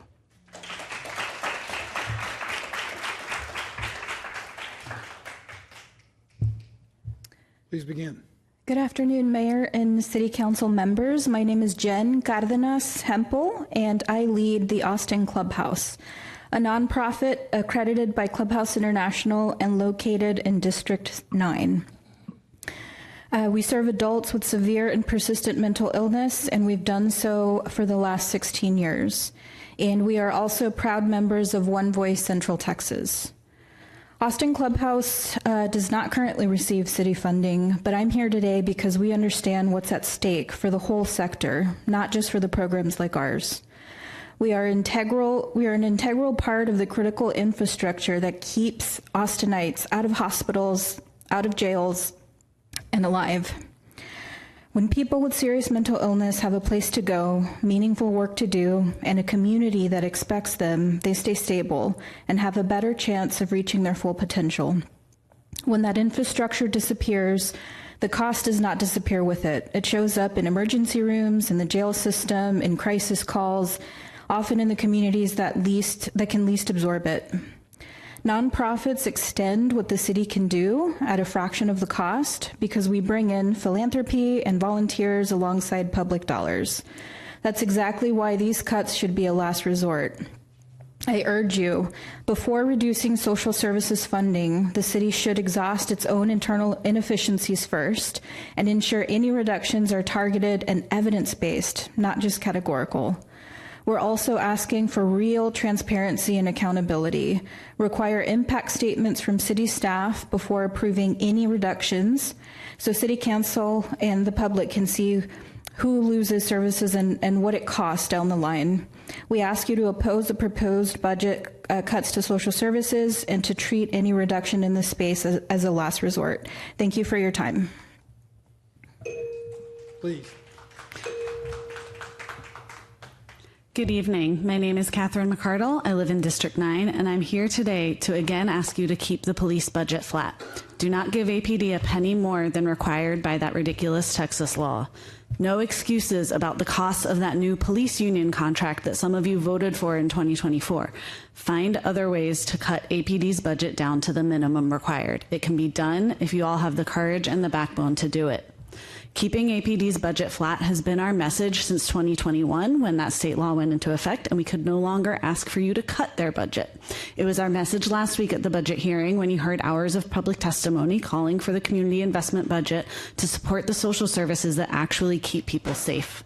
And now you're hearing it even louder today after yet another horrific killing of a Black child by APD. How many will it take before you listen to your community? I also ask you to amend the budget to move the 911 dispatch out from APD and into an emergency communications department that is independent so that we can overhaul training and protocols to make sure that when alternative first responders like mental health or other social services providers are needed, they are who gets dispatched, not the police. This is another request that this community has been asking for many years. Not only is this helpful for mental health crises, it also helps address the fact that so many people in this community are afraid to call 911 in the first place. And rightfully so, given APD's dismal track record with fatal shootings, treatment of survivors of sexual violence, and now requirements to work with ICE. Moving 911 to an independent department is something that appears to have support among council, so make sure that the budget supports that as well. Finally, we must make moves so that the Office of Police Oversight can be held accountable by City Council and ultimately voters. Remember how overwhelmingly Austinites voted for the APOA in 2023? It passed with 79% of the vote, but I can assure you the current OPO is not what we had in mind when it comes to APD accountability. Thank you. Dickerson. I guess you guys are getting tired of the ordinary guy from District 5 coming up again. I would not be speaking on this issue had it not been for Councilmember Duchin comments on Tuesday that he would not take a 2% increase back to his district. He thought that was too low. As I stated before, council has a spending problem. They don't have a cutting problem. Every time you raise tax, it impacts the various groups like unemployed, like aged, like disabled, like renters. I fall into a lot of those categories. You guys everybody's put a lot of numbers in front of you, so I'm going to put some numbers. This year, if the budget proposal passes, the city council, which is the highest paid city council in the state of Texas, will be earning $136,000 plus benefits. They're asking for a 3% increase in the budget. In 2026, they asked and got for a 4% increase. In 2025, they asked and got for a 4% increase. In 2024, they asked and got for a 4% increase. This money does not grow on money trees here in Austin. It comes from the taxpayers. Every time you take and raise taxes, it has to come from somebody. You are spending our money. Money we can't afford to give away. So I ask you, think about your spending priorities and raising of the taxes. Thank you. Continuing on, Chantel, Isaac Jeremy Caballero, Frederick Daniels, Monica Guzman, Calvin Pope, Daniela Silva.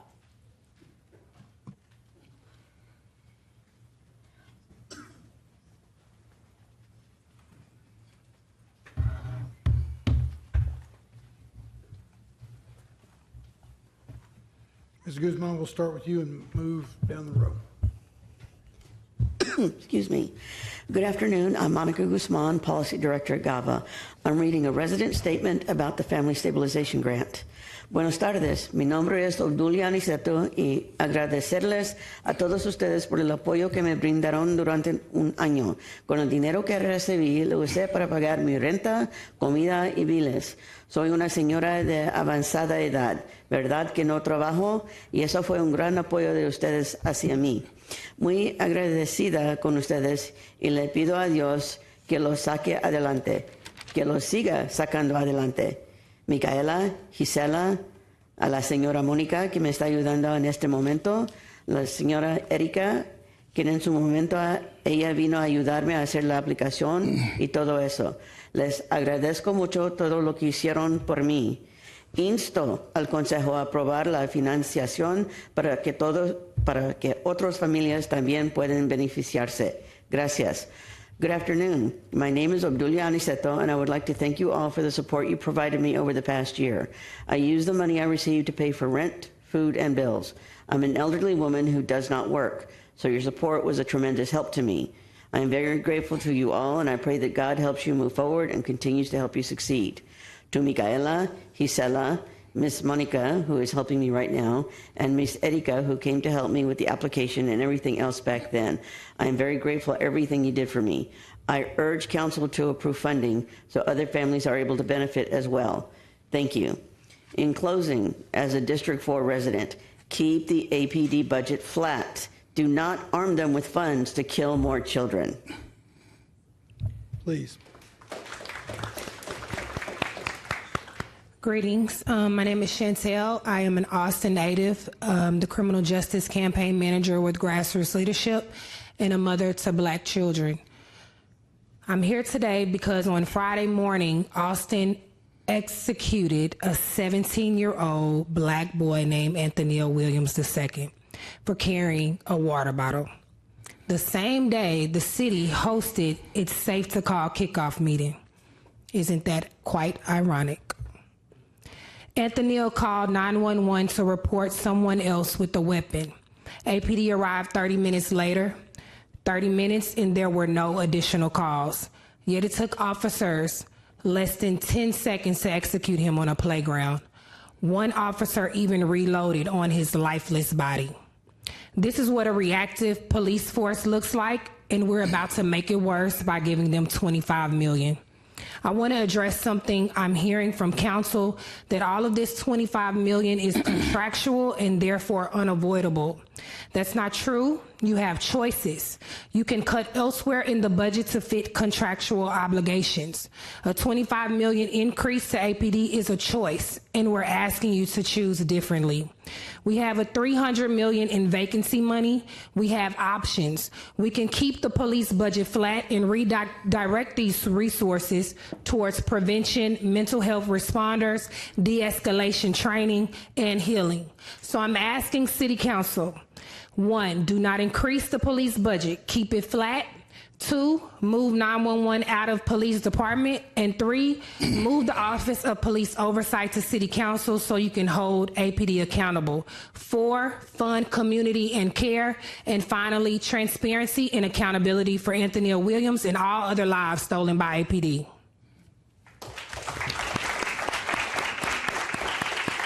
Yes, sir.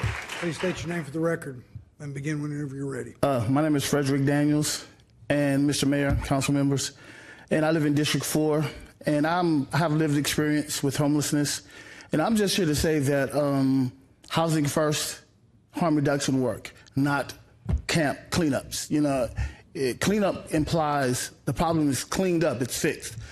The cop, just being out there on the street, the problem is not cleaned up, it's moved from one spot to another spot. You're gonna have to keep cleaning up the camps. You're not solving any problems.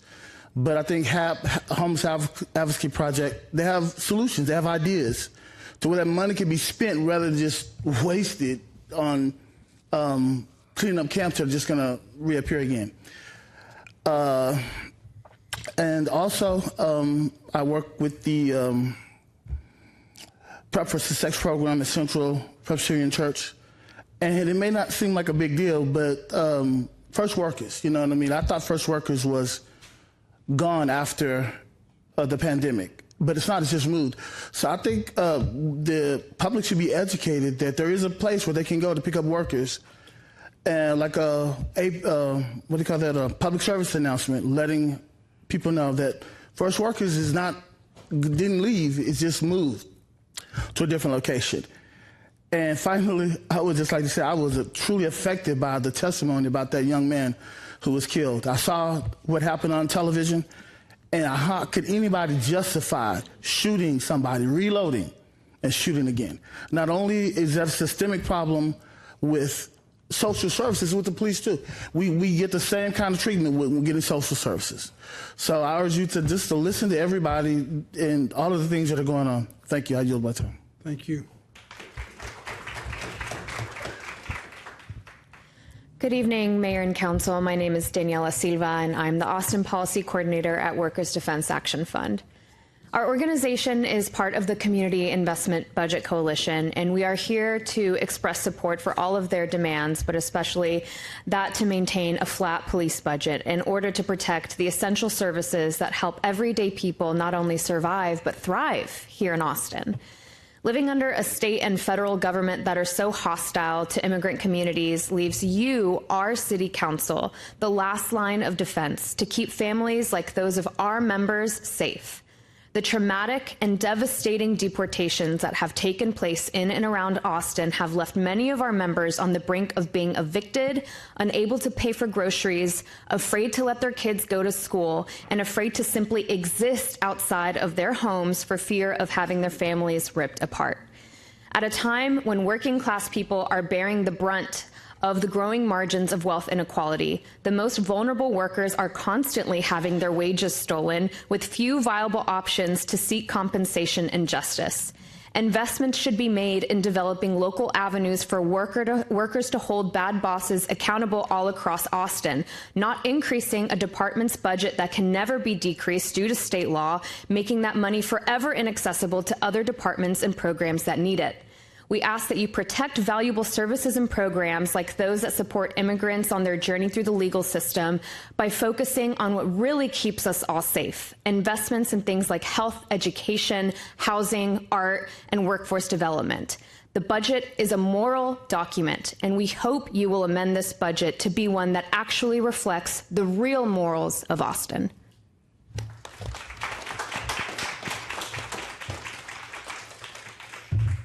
Mark Munsingi, Remy Jocelyn, Samantha Flinchum, Hans Maverick, Betsy Blair, Nelly Paulina Ramirez.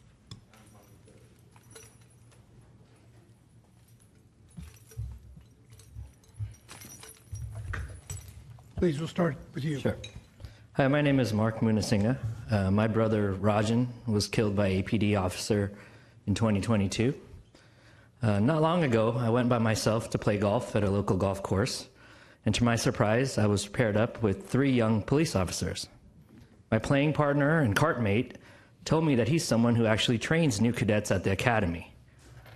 At one point during the round, he told me that he requests shifts at night in high crime areas because he loves the thrill and the adrenaline rush. It makes him feel more alive. That's the problem that APD has yet to address in the recruiting, training, and culture. Police are supposed to be peacekeepers who protect and serve, not adrenaline junkies looking for a fix. To make matters worse, this individual is responsible for training new recruits. De-escalation and preservation of life needs to be prioritized in recruiting and training. Just because someone has a gun or is holding a knife to themselves or lifts their waistband doesn't give police the right to use deadly force. They must remain calm in dangerous situations and be trained to react with deadly force only as the last resort. To change the culture, we need to reward officers who preserve human life. Other police departments across the U.S. have a Preservation of Life medal for police officers who do just that. Through recognition and reward, the culture within the APD will also change. De-escalation not only protects civilians, but also the officers. Our family is still willing to help fund such an award, should the City Council not be able to provide funding for it. City Council members, Mr. Mayor, I implore you not to provide additional funding to APD. Please require concrete changes to recruiting, training, and the culture that prioritizes de-escalation so that many more lives can be saved. Thank you.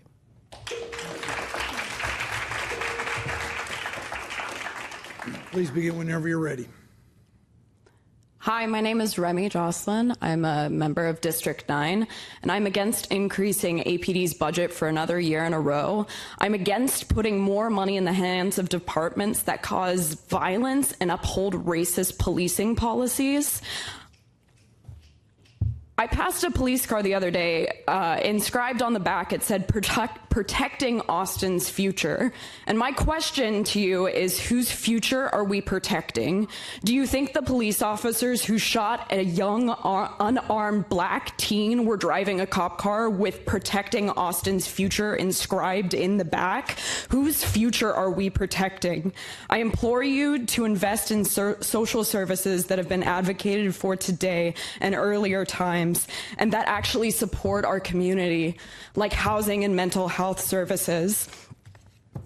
Listen to your constituents. Do not invest in more violence. Please invest in care. I wonder what message we're sending. I wonder what message we're sending. I wonder what message we're sending. I wonder what message we're sending. What message are we sending? What message are we sending? What message are we sending? What message are we sending? What message are we sending? I'm imploring you to keep APD's budget flat and invest in social services. How many more lives is it going to take for us to reevaluate our systems and our failed systems and reevaluate structures that actually support us? Keep APD's budget flat. How many more lives will it take? How many more lives will it take? How many more lives will it take? How many more lives will it take? How many more lives will it take? How many more lives will it take? How many more lives will it take? How many more lives will it take? How many more lives will it take? How many more lives will it take? How many more lives will it take? Thank you. Hello. I'm Betsy Blair, and I serve as a volunteer on the board of FarmShare Austin. I'm asking you to restore the city funding in the proposed budget that supports Fresh for Less mobile markets and home delivery.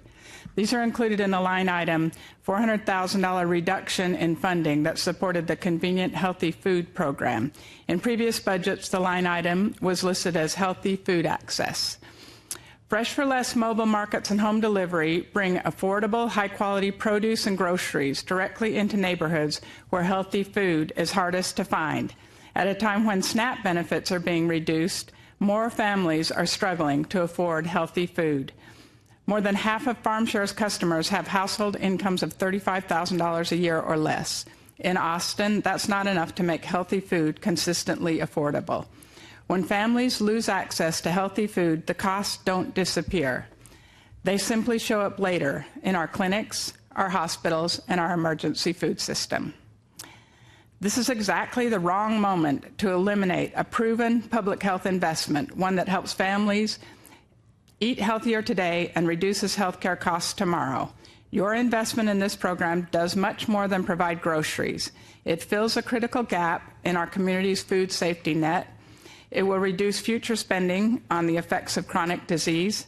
It saves money on other emergency food assistance programs. It builds a network of local farmers growing healthy food. It's an investment Austin can't afford to lose. I urge you to restore this funding. Thank you.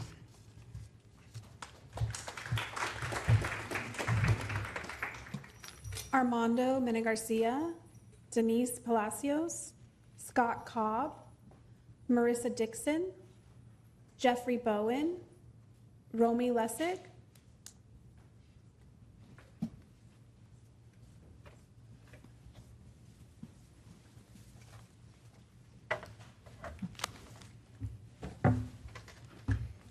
Please, we'll start with you and then we'll go this direction. Thank you. Good afternoon, Council. My name's Marissa. I'm a resident of District 9, and I'm a member of Austin DSA. A few years ago, I was driving back to Austin from Fredericksburg. When passing through one of the small towns on the way, I sped back up to highway speed too soon, and I was pulled over for speeding. When the lights came on behind me, I immediately slowed down, pulled over, parked my car, turned the radio off, rolled my window down, and sat and waited. When I heard the cruiser door close, I turned my head to look in my side view mirror to see the cop approaching. In the same second that I turned and made eye contact with this cop walking towards my car, he moved his hand and put it on the gun on his waist, because I looked at him. Immediately I thought, why does he feel the need to be ready to draw his gun upon looking at me? What is he going to do?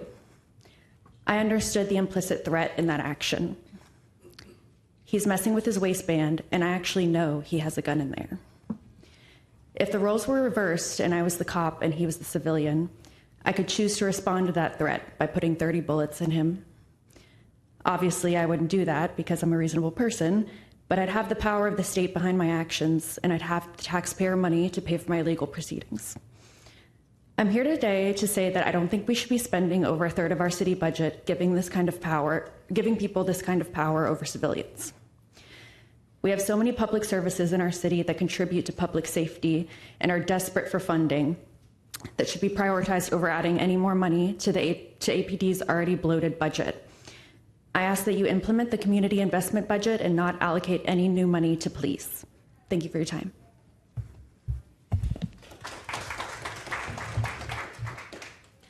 Good afternoon, Mayor Watson, Council Member Harper Madison. My name is Denise, and I'm a District 1 resident. I just wanted to share my experiences with APD in the past. When my bike was stolen last year, I filed a report online and was emailed a response that I would be assigned a detective, and I never heard back from them. And then I got another email, and they closed the case. 3 years ago, I called 911 shaking, crying, out of breath, and they told me that I was not experiencing an emergency and was told to call 311 instead. And if running for my life across several parking lots with my little sister while being chased by 2 men in a vehicle isn't cause for alarm, then why does a non-responsive, unarmed teen at a playground merit several bullets? Anthony should be alive today. He should be receiving mental health services. These are the types of things that our city could fund instead of using over a third of our budget on law enforcement that is allegedly supposed to protect us, but when it's time doesn't actually stand up for its people. I ask that the city instead decides to fund mental health programs, decides to fund transit, while the city inflates the police budget. Cap Metro had to cut back on our transit lines. Route 20 that I would use to go to work and go home no longer heads towards Manor, so I can't take that, so I have a longer walk. This was the bus that I used to go to work. This is the bus that other people used to go to work. And the services that actually make people's lives better are being cut because we're inflating a budget for a program that is literally killing its residents. And I ask you to flatten the budget and also have courage in a couple of years and instead use those millions of dollars to cut the contract and use towards legal fees. Thank you. Yes, ma'am. Hi, my name is Romy Lessig. I live in District 10. I had written up my notes of what to talk about before Antonil's death, but it still applies. I had originally wanted to come because I care for my mother who has Alzheimer's, and up until last year cared also for her older brother, and had concerns if we had ever, from some stories I heard in the aging community, I had concerns about calling 911 with stories of policemen not understanding how to appropriately deal with an agitated person with Alzheimer or other dementias. They can be disoriented, confused, agitated, not able to find words or direct themselves to comply with an order, and that can be easily misunderstood. And there's been, thankfully, not Austin cases, but many other Texas cases of injuries and even death of older people suffering dementia or other kinds of mental health challenges. These are medical issues. They're treatable. They're not criminal acts. My uncle, I mean, if he was in one of his states and someone came up, told him something, you don't know what he was going to say. And having an officer with impunity be able to harm him horrified me, and that's why I wanted to come and speak. And then Antonil's mother, is over here, and I got myself together and stopped crying, but I'm sorry. There are families caring for their children, for their parents, that are afraid to call 911. Please fix this. It's doable. There's de-escalation training. There's structures that take 911 outside of the police umbrella. You can do this and not have us live in fear. Robin Schneider, Bernice Craig, Misael Ramos, Chris Harris, Meg Jarrett, Antonio Renaud.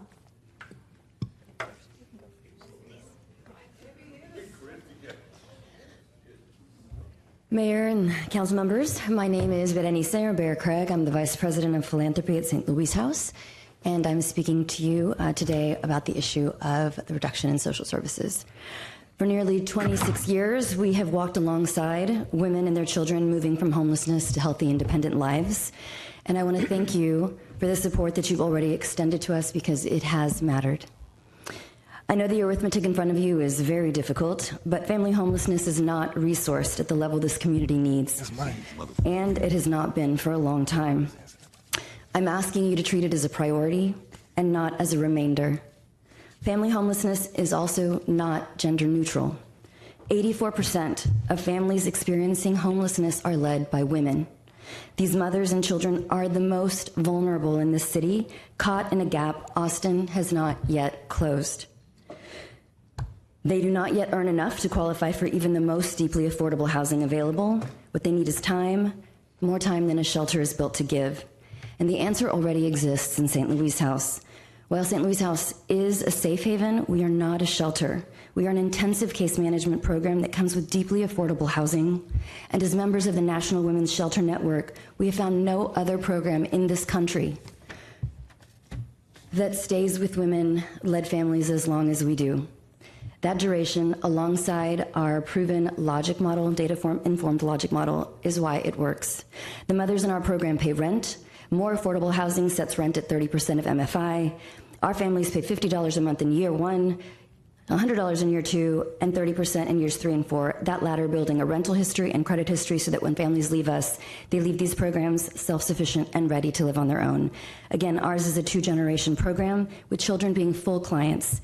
These children staying with their mothers stay out of the foster care system. So in this way, investing in these kinds of programs is not only preventing future homelessness, but also foster care prevention. I thank you for your time. Ms. Schneider. We heard from national experts this morning about community violence intervention and how successful it's been, especially in the zip codes where they're focused. We heard from the local folks who are actually doing that work and making such a huge difference. And it made me think about, what if everything that we have thought about how to make public safety work is actually wrong and off base? What if this kind of peer support is really what's going to solve the problem? And what if the numbers of the ratios that we're trying to reach in Austin of how many police officers per 1,000 people are really not the solution? And we sit here not even a week after the killing of another Black person in our community. I think it's time for us to just shift gears, reimagine what public safety really means. And it's your job to do that. We've gone down this path for way too long, and it's time to switch.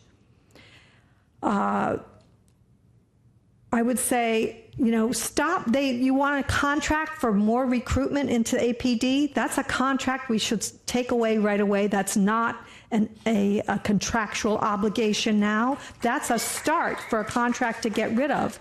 All the travel expenses, put your staff on a travel budget so that you can fund the programs that we need and increase them because they're showing that they're working. Let's invest in what is working and not killing people. Thank you.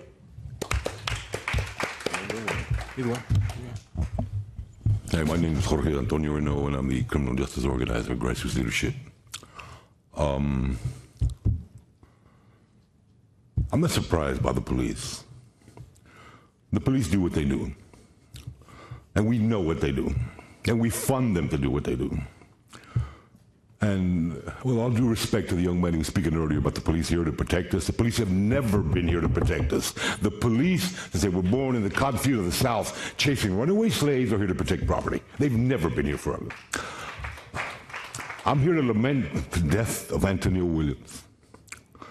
I'm here to lament the fact that you have chosen to cut the budgets of, and thus the community's access to, many of the city's agencies that provide social services, and to the nonprofits the city contracts with that also offer social services. As City Manager Broadnax complained, those agencies are not providing the services quickly enough for him. The man wants results, and the police complied. What Broadnax doesn't seem to understand, and you seem to be apathetic to, is that the flowering of the spirit that Antonio was desperately seeking takes time to germinate and flourish. Social services can be rushed because they're trying to fill the wounds in our children.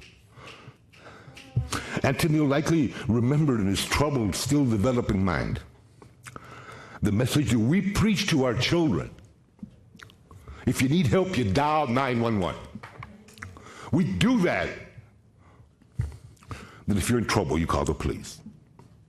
He did. And he was killed. And he wasn't seeking death. Fuck what they're saying, man. But quiet and peace with what was troubling his spirit. From the fears that maybe had no basis, that he believed in. Thank you, sir.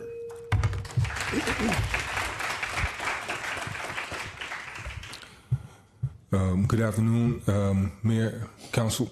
My name is Chris Harris. I'm here today representing Equity Action and Grieving. I want to first acknowledge that not long ago, we wouldn't have even known about what really happened to Anthony Williams. It is by virtue of the fact that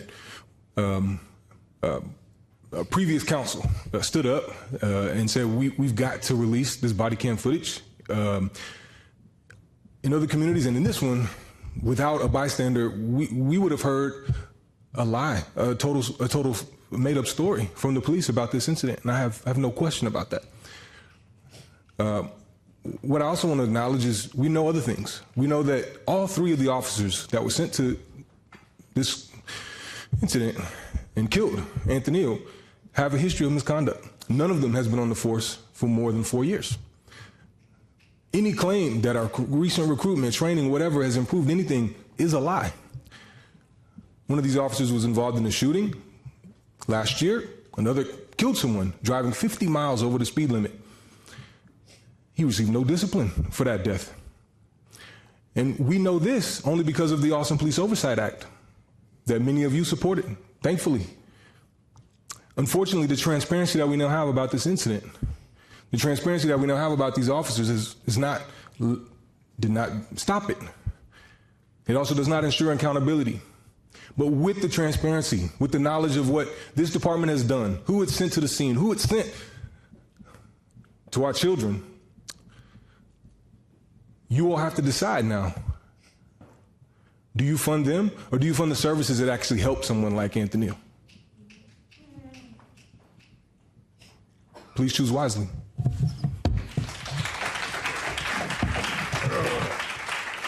Savannah Knight, Shannon Zandrea, Claire Redfield, Ellen Wilder, Mary Cree.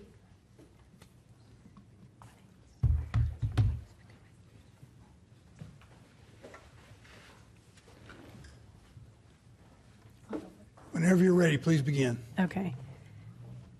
Mayor and council members, my name is Shannon Zandrea, and I am a constituent of District 1, longtime resident. I'm a licensed therapist who has worked with teens in the Austin community for almost 30 years. And I'm also the senior director of SAFE's Expect Respect program. Yesterday, I learned from a memorandum sent by the city's chief financial officer, and my heart sank when I saw that the Youth Crisis Intervention Program, Expect Respect, was listed to receive funding cuts. I'm here to tell you why this is a horrible mistake. My work is personal. I was called to do this work in 2003 after the tragic death of 15-year-old Ortrella Mosley when she was killed by her 16-year-old ex-boyfriend at Northeast High School during the school day in front of her peers. In the wake of that tragedy, the Austin community came together to ensure that young people who are experiencing relationship abuse would have access to support, counseling, safety planning, education, and intervention. Over the past 3 decades, the Expect Respect team has built a strong, coordinated system of care. Expect Respect now works in close partnership with many schools, social service agencies, and most importantly, young people and families across Austin. This infrastructure did not happen overnight. It has taken years of collaboration and trust building to create programming that is both effective and responsive to the needs of our specific community. Today, Expect Respect team sees youth every week who are struggling in their relationships through individual counseling and trauma-informed support groups. These are young people navigating dating violence, family violence, sexual assault, often without other safe supports. Please do not reduce funding of these services. Expect Respect has already absorbed multiple funding reductions across city, state, and private sources. Each cut compounds the last, reducing our ability to provide consistent life-saving services to youth. Thank you. Why don't we go here and then we'll call on Good you. evening. My name is Savannah Knight. I live in District 7, and I'm a licensed clinical social worker with the Expect Respect program as well, the program of the SAFE Alliance, where I work as a counselor providing individual and group trauma therapy for teens and children who have experienced sexual, dating, and family violence. Expect Respect is often known and described as a violence prevention program, but I want you to understand that we are much more than just that. We intervene at the point of crisis. We meet children on the worst days of their lives, and I'm here today because I've learned you want to cut funding to this life-saving program. The city has already reduced our funding by 10%, and now another 10% is being proposed. This program is a lifeline for Austin's youth and children, and I am asking you to not cut that lifeline. I want to share with you what our work looks like on a daily basis so you can understand why this program is so essential. Just this past year, I received a call from school staff moments after a child disclosed that they had been sexually assaulted. Because of the city funding my role, I was able to immediately go to that school, provide crisis intervention, support the staff in responding appropriately, and develop a safety plan so that the student could leave school that day knowing someone was there to support them and was going to help keep them safe. Unfortunately, this is not a unique story. As an Expect Respect counselor, I have supported children who witnessed gun violence in their homes, teens who have experienced stalking and abusive dating relationships, and youth who have run away from home and were at high risk of being trafficked. These are children navigating unimaginable fear and trauma, and they deserve all of the support that we can give. Through Expect Respect, kids and youth receive crisis intervention, trauma-informed counseling at no cost, and the support they need to heal, stay safe, and build healthy futures. I want to directly share with you that my colleagues and I have prevented several suicides among our youth. This program literally saves lives. This is the work we do every day. I imagine you would all say you care deeply about the safety and well-being of Austin's children. Thank you. Please, whenever you're ready. Good afternoon, Mayor Watson, Mayor Pro Tem Vela, City Council members, my fellow Austinites. My name is Mary Cree. I've lived in Austin since 1986 and in District 4 since 1992. I'm a member of St. John's Episcopal Church and a leader of Central Texas Interfaith. It is my great honor today to speak to you about Capital Idea. Founded in 1998, it helps working adults choose new careers, connecting them with education, training, and career advancement opportunities. Students are enrolled on a semesterly basis, with each person completing their studies after an average enrollment of 3 years. Capital Idea provides tuition, books, tutoring, childcare, and other support to help students complete their training.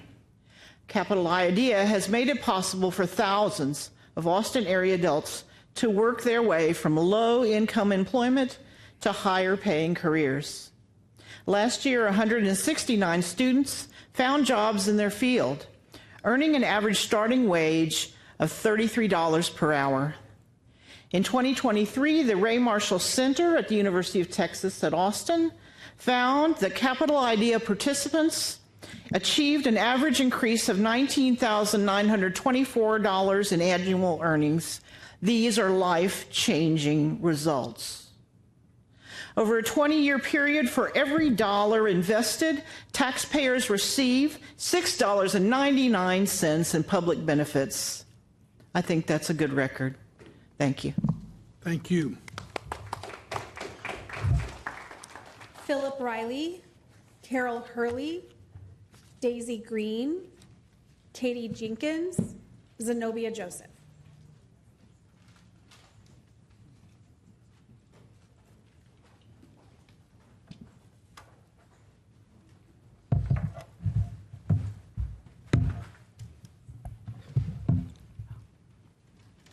Why don't you kick us off and we'll work down the row this way. All right. Hi, my name is Katie and I'm a resident of District 9.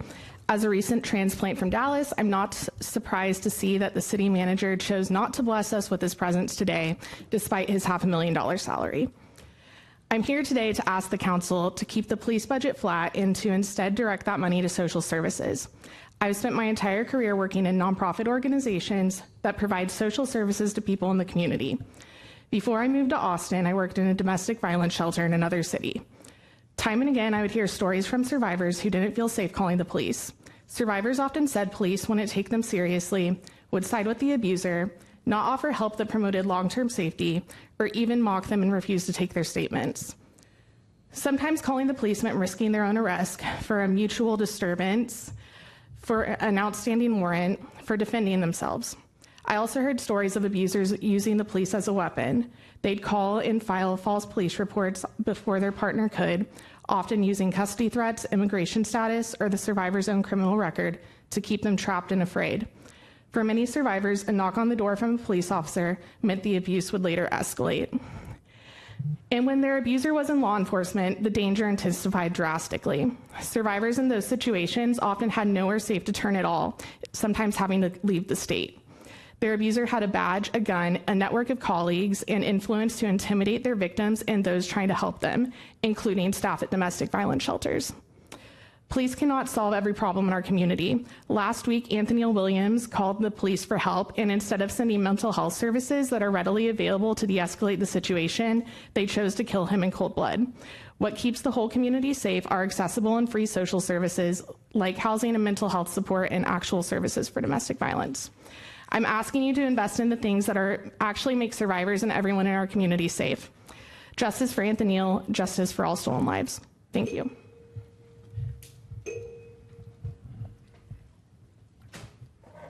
Good afternoon, Mayor Watson and council members.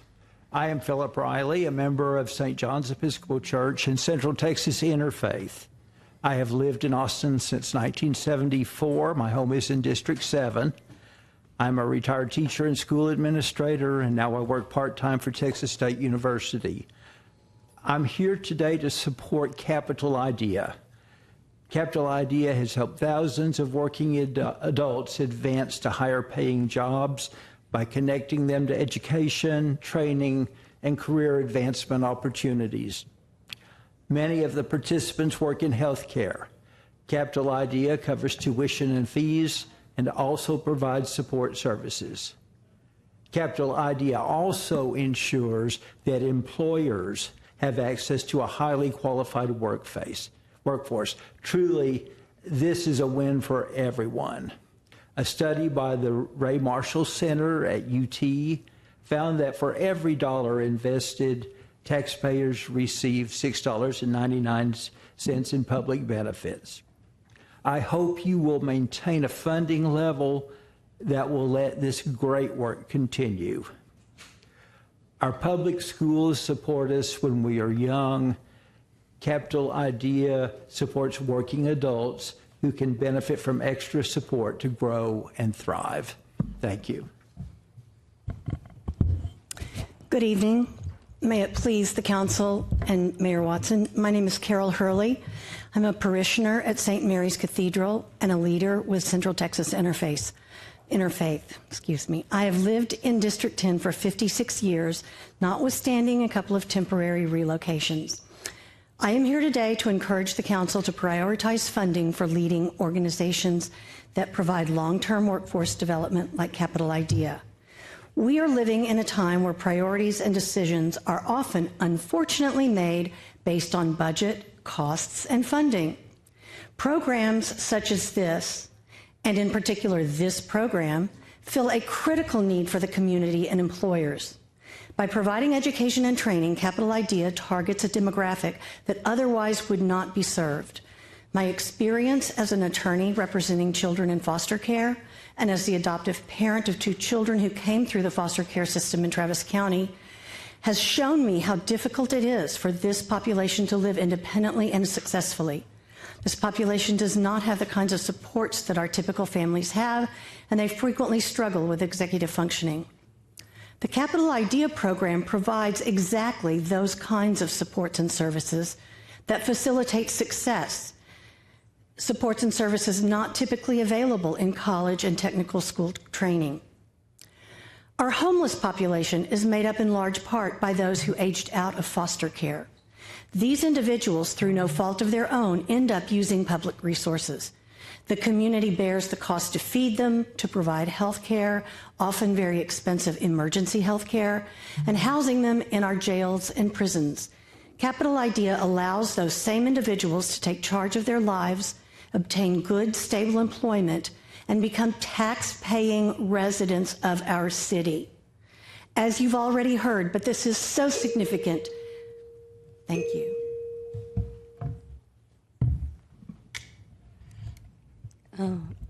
Thank you, Mayor Watson and City Council.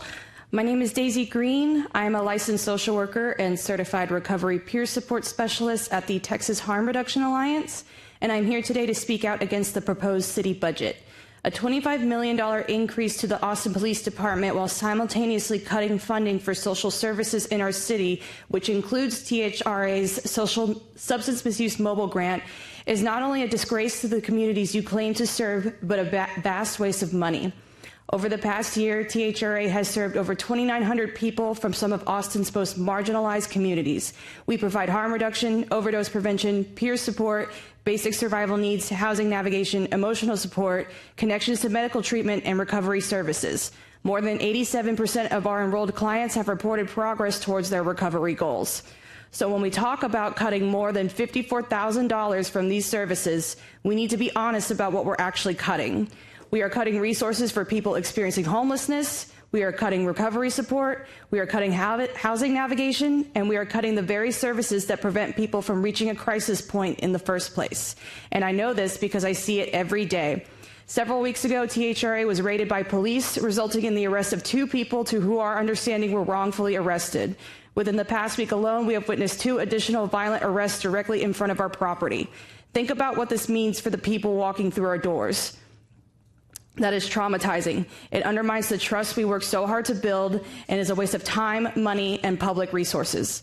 And in the wake of the killing of 17-year-old Anthony Williams III by 3 APD officers, we have to ask ourselves what kind of public safety we actually want to fund. Because public safety is not policing. Public safety is having somewhere safe to sleep, having access to health care, and recovery support. I ask the council, why are we taking away resources from the people doing this work while giving millions more to a system that our communities continue to experience? Thank you. Natina Wilson. Ms. Wilson, are you here? Is B. Ayers here? Yes. Okay, y'all 4 minutes. Sheila Jones, Teek Johnson, Latrell Reed, and Monet.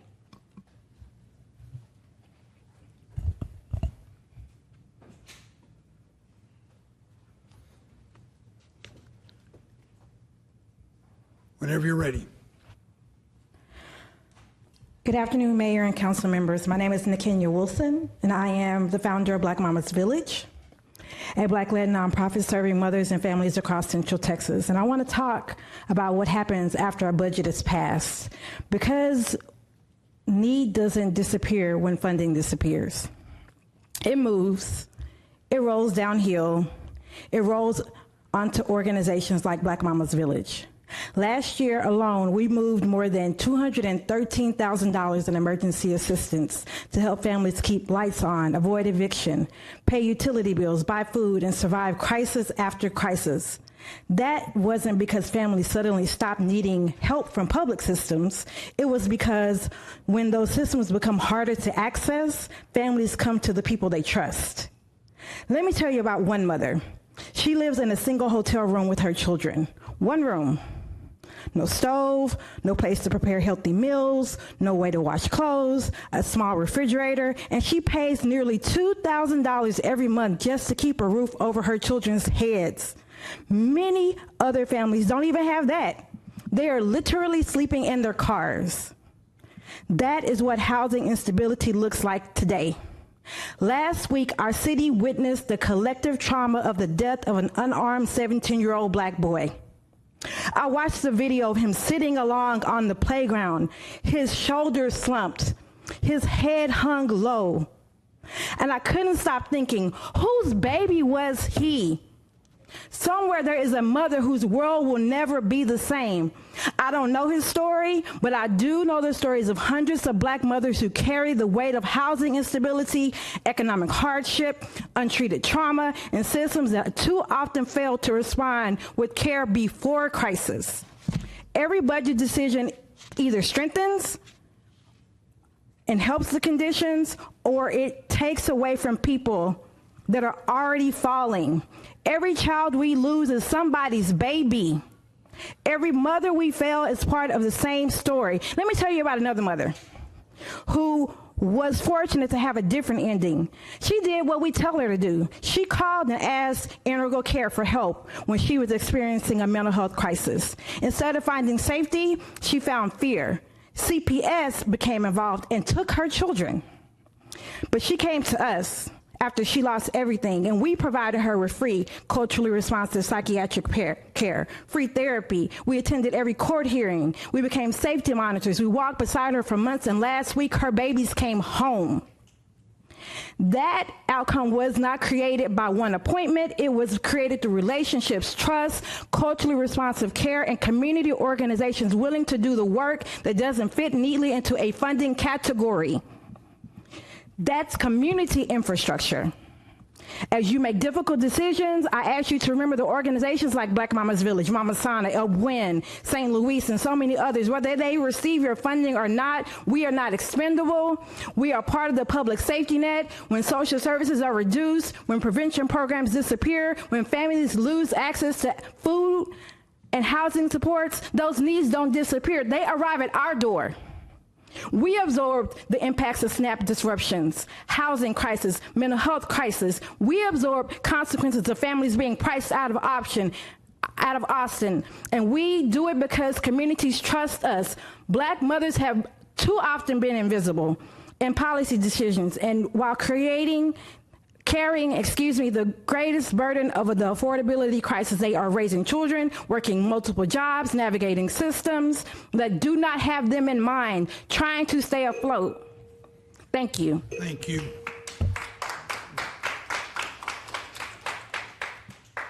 Calvin Kelly, Solis Watson, Elena Barrera, Terrence Hopkins, Corey Hopkins.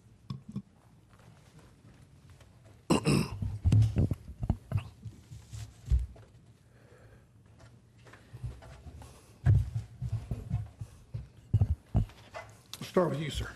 Good afternoon, Mayor Watson and council members. My name is Dr. Calvin Kelly, and I serve as the Chief Clinical Officer for the Harvest Trauma Recovery Center, the first and only trauma recovery center in the state of Texas. The question for Austin is, what happens when we leave or lose the Harvest Trauma Recovery Center? The answer for me and countless others is very clear. More crises, more violence, more school disruptions, more homelessness, more strain on emergency services, and more families suffering in silence. Please be clear, the Harvest Trauma Recovery Center is not just another social service agency.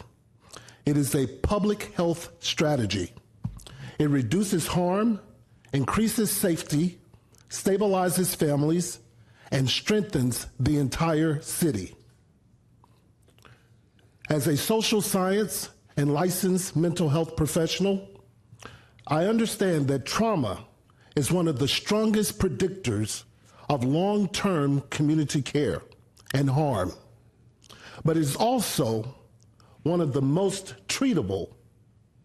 When we invest in trauma recovery, we invest again in safety, stability, and the future of Austin's children and families. The HTRC is changing lives, and with your continued support, we can also change the trajectory of the entire city. Thank you.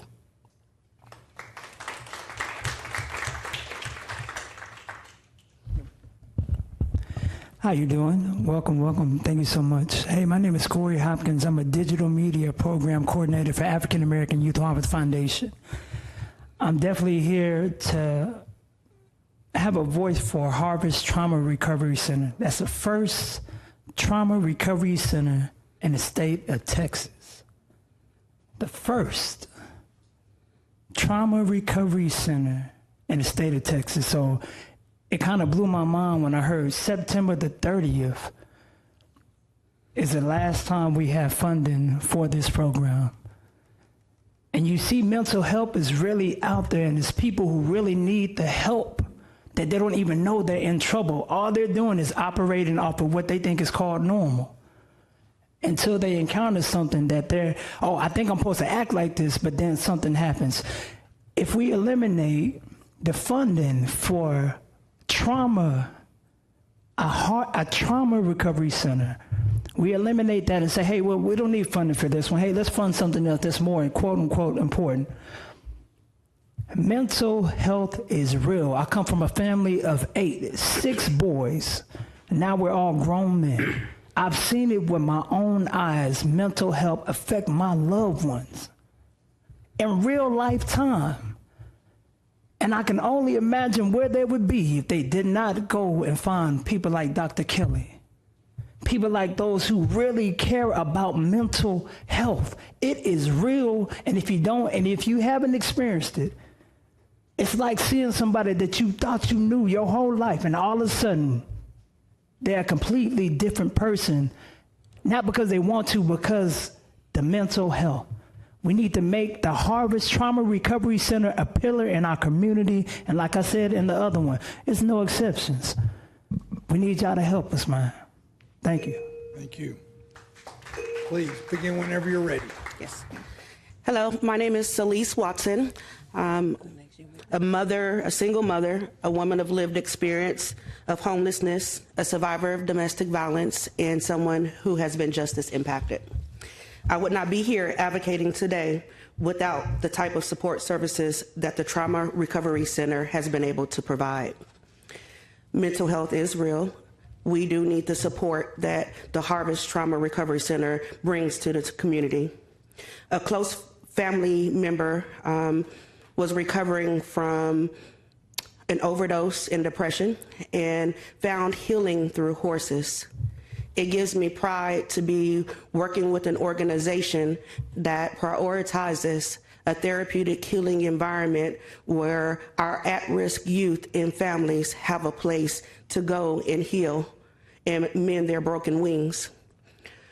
When we talk about wraparound services, those wraparound services are encompassed with the Trauma Recovery Center. The counseling, the peer support, the access to food pantry, clothing closets, employment services, all of the things that make an individual strong. When we have strong individuals, we have strong families build strong communities.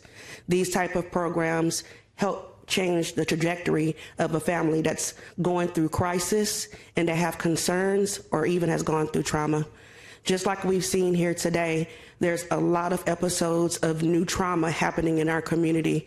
We have to have an outlet. We have to have a resource. We have to have trained professionals who really care about our members, our youth, our families in this community. What affects one directly affects us all indirectly. Thank you so much for your time.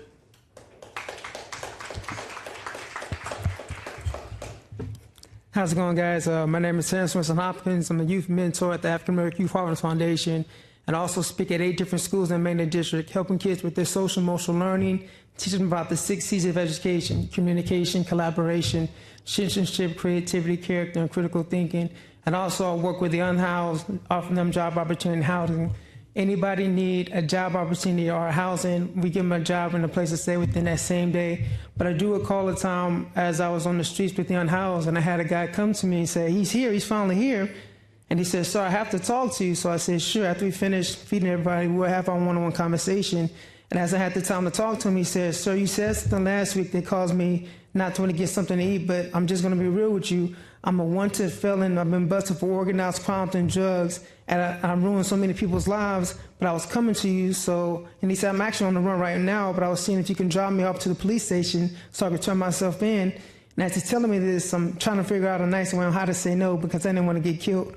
But anyways, I agreed. So as I took him to the police station, he said, Mr. Terrence, I just want to let you know you're making a difference in so many people's lives, and I'm one of them. And he said, continue to keep on doing what you're doing. And he turned himself in. November 1st, 2023 is when we first opened up our Trauma Harvest Recovery Center. And we were told by the state to serve at least 120 clients. We overseeded that goal by serving over 896 clients within that first year. And now we're serving thousands. But at the same time, I say all this to say, by us not funding the Harvest Trauma Recovery Center, you take protection from our homes, protection from our schools, protection from our cities, protection from our government, protection from ourselves, and protection from us as a people. I speak for those who misuse and abuse and mentally confused and not able to even speak for themselves. And I say, please help us to fund the Harvest Trauma Recovery Center. Thank you so much. Ms. Joseph. I have a presentation, Mayor. It's up there. Thank you, Mayor, Council. I'm Zenobia Joseph. I just want to say, Mayor, respectfully, it's hard to trust you. This is an article from January 6, 1999. You passed the brownfields item last week. Strategically missing from that document, however, was the July 21st, 1996 fire. As you can see on the screen, specifically, there's petroleum, heavy metals, there was no environmental clearance, and leaking petroleum. So I recognize my comments are not going to sway you one way or the other, so I went to Texas Transportation Commission today because they had the bomb item on their agenda for $7.79 million. I want you to know that's an industrial site and you need to get clearance. Same Cheeto Vela with the site on St. John's. The city got a $600,000 grant, FY 2021. So I just wanted to call that to your attention. The city manager is not here, but his words are important as well. Next slide. I just want you to recognize specifically, this is the way the budget, the document looked last week. Omission. Next slide. Here I want to talk about transportation and public works is disingenuous. I'm looking specifically on page 465, and it says to continue the work on North Lamar. Are you serious? I want you to remember the Imam Islam Musad was killed July 25th, 2025. And even though Mike Rogers saw the orange paint still at the crash site, you are beautifying Burnett Road. These are the specs. Burnett Road, beautification. But North Lamar is the #2 crash site in the state of Texas. I would ask you to do the right thing, Mayor. If you have any questions, I'll gladly answer them at this time. Thank you, Ms. Joseph. Keila Hopkins, Susana Carranza, Noel Gaylord, Mary Elizabeth.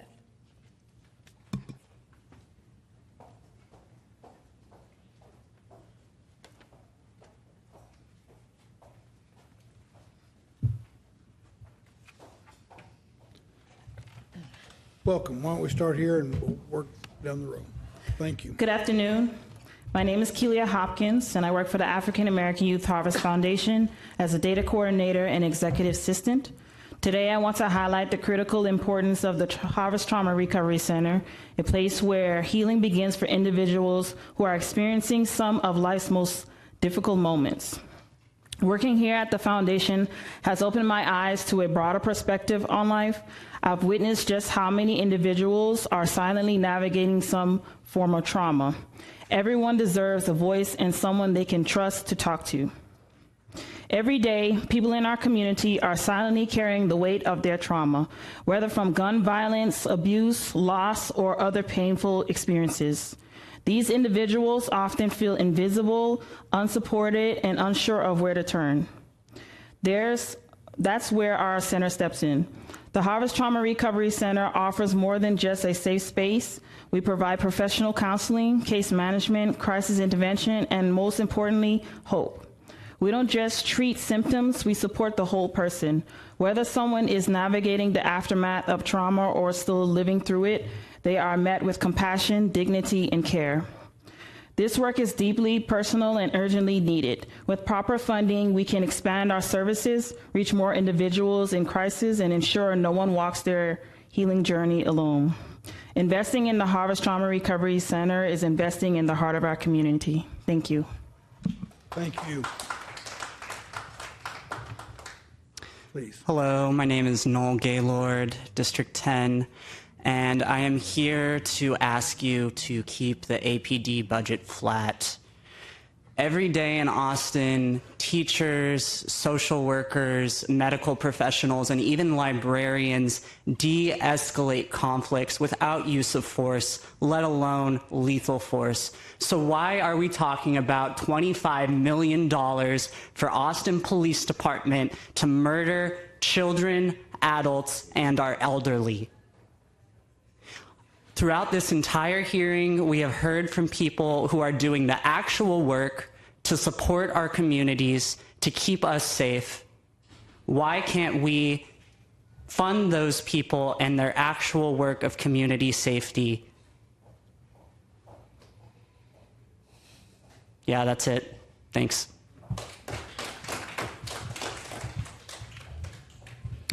Hi, my name is Susana Carranza. I live in District 9. As we all mourn the police killing of a 17-year-old who was just crying for help, I urge you to keep the APD funding flat. I urge you to use that money instead to fund the many social services that lots of the organizations here today were talking about. Those are programs that actually keep us safe. A few years ago, I testified at the Texas Capitol against the absurd law that prevents any city from ever reducing the police budget. I recall thinking that no city in their right mind would ever want to increase volunteering the police budget, since it would tie their hands forever. Shame on Austin for doing that last year, causing a great budget shortfall. And shame on Austin for considering doing that again now. We are already cutting programs. Why would we do that? We all heard the saying that 1 ounce of prevention is worth a pound of cure. Why do we keep cutting programs that provide the prevention and inflating the budget of an organization that really fails over and over to prioritize de-escalation and care? I urge you to send a clear message that Austin cares about people and prioritize care. Keep APD funding flat. Thank you. Thank you. Mayor, all speakers for item 5 have been called. Thank you very much. Members, as you just heard, all of the speakers on the public hearing on item number 5 have been called. So without objection, we will close the public hearing on item number 5. And for the record, item number 5 is a public hearing to take possible action on the proposed City of Austin budget for fiscal year 2026-2027, beginning on October 1, 2026, and ending on September 30, 2027. Without objection, the public hearing is now closed. And members, that completes all of the agenda items, but I want to revisit